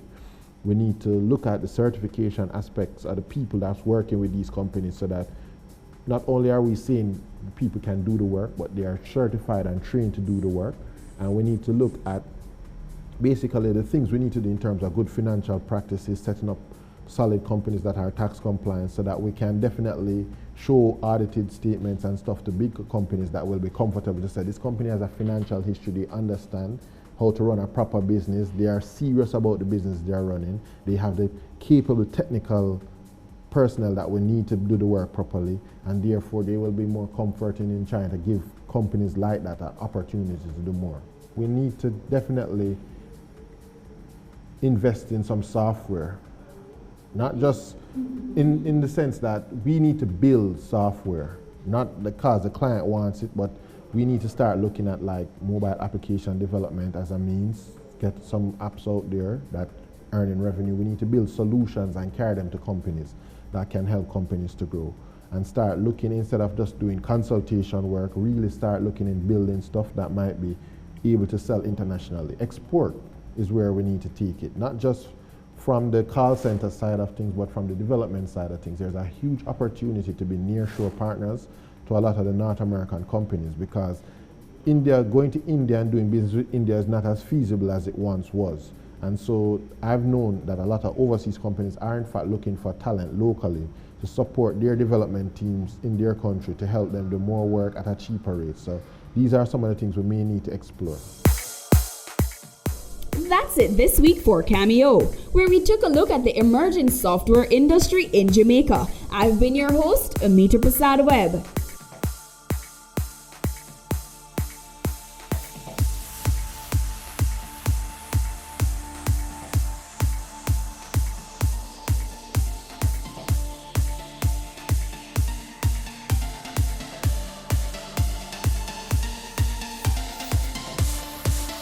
Now presenting the Jamaica Social Investment Fund ICDP Enterprise Development Project. Entrepreneurial Grant Business Pitch. This project is a $100 million grant that's seeking to target 50 small and micro business enterprises and give them training, capacity development, equipment, permits and license towards the development and the viability of their business. We have made a call for proposal in March of this year for entrepreneurs to submit for the opportunity to receive a grant between $1 and $5 million. We received more than 500 applications, and so we have now shortlisted them to 100. So we've invited that top 100 applicants here today, and they're going to have to pitch their business idea to a panel, and of the 150 will actually transfer and win the opportunity for the grants. One of the primary objectives of what we're doing here is employment. We want the business to be able to sustain not only the principals as the owners, but we also want the business to be able to employ at least 2 people.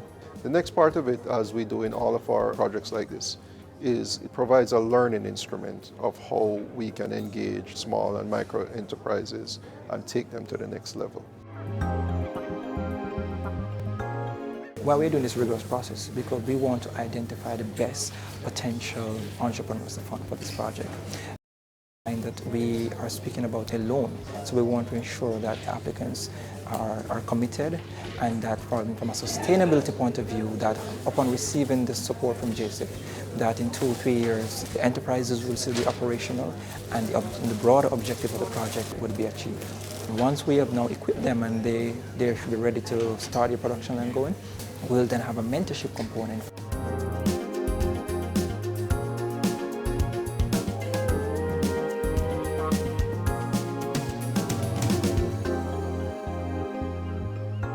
It has been a very competitive process.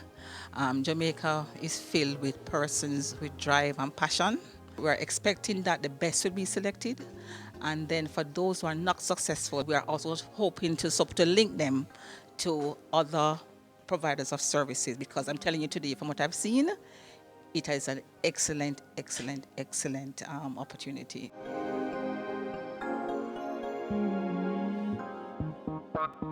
It's worthy of note that many persons coming here today already have some kind of semblance of a business, but they need the additional support to move that business to the other level, as well as some persons that are coming with those proposals to start from scratch. On behalf of the JSIF, we want to really thank the DBJ and other partners from UWI who came to be part of the panel, and just to remind you that the JSIF is here and we're investing for community development.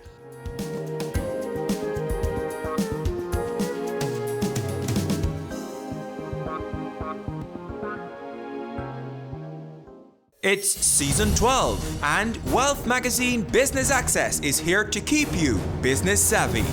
With an impressive mix of some of Jamaica's most inspiring business moguls, we continue to keep Jamaica informed, empowered, and ready to dominate. Tune in Sundays at 5 p.m. only on BATV. You're watching Business Access. Business Access. Business Access. Business Access TV. Serious about business.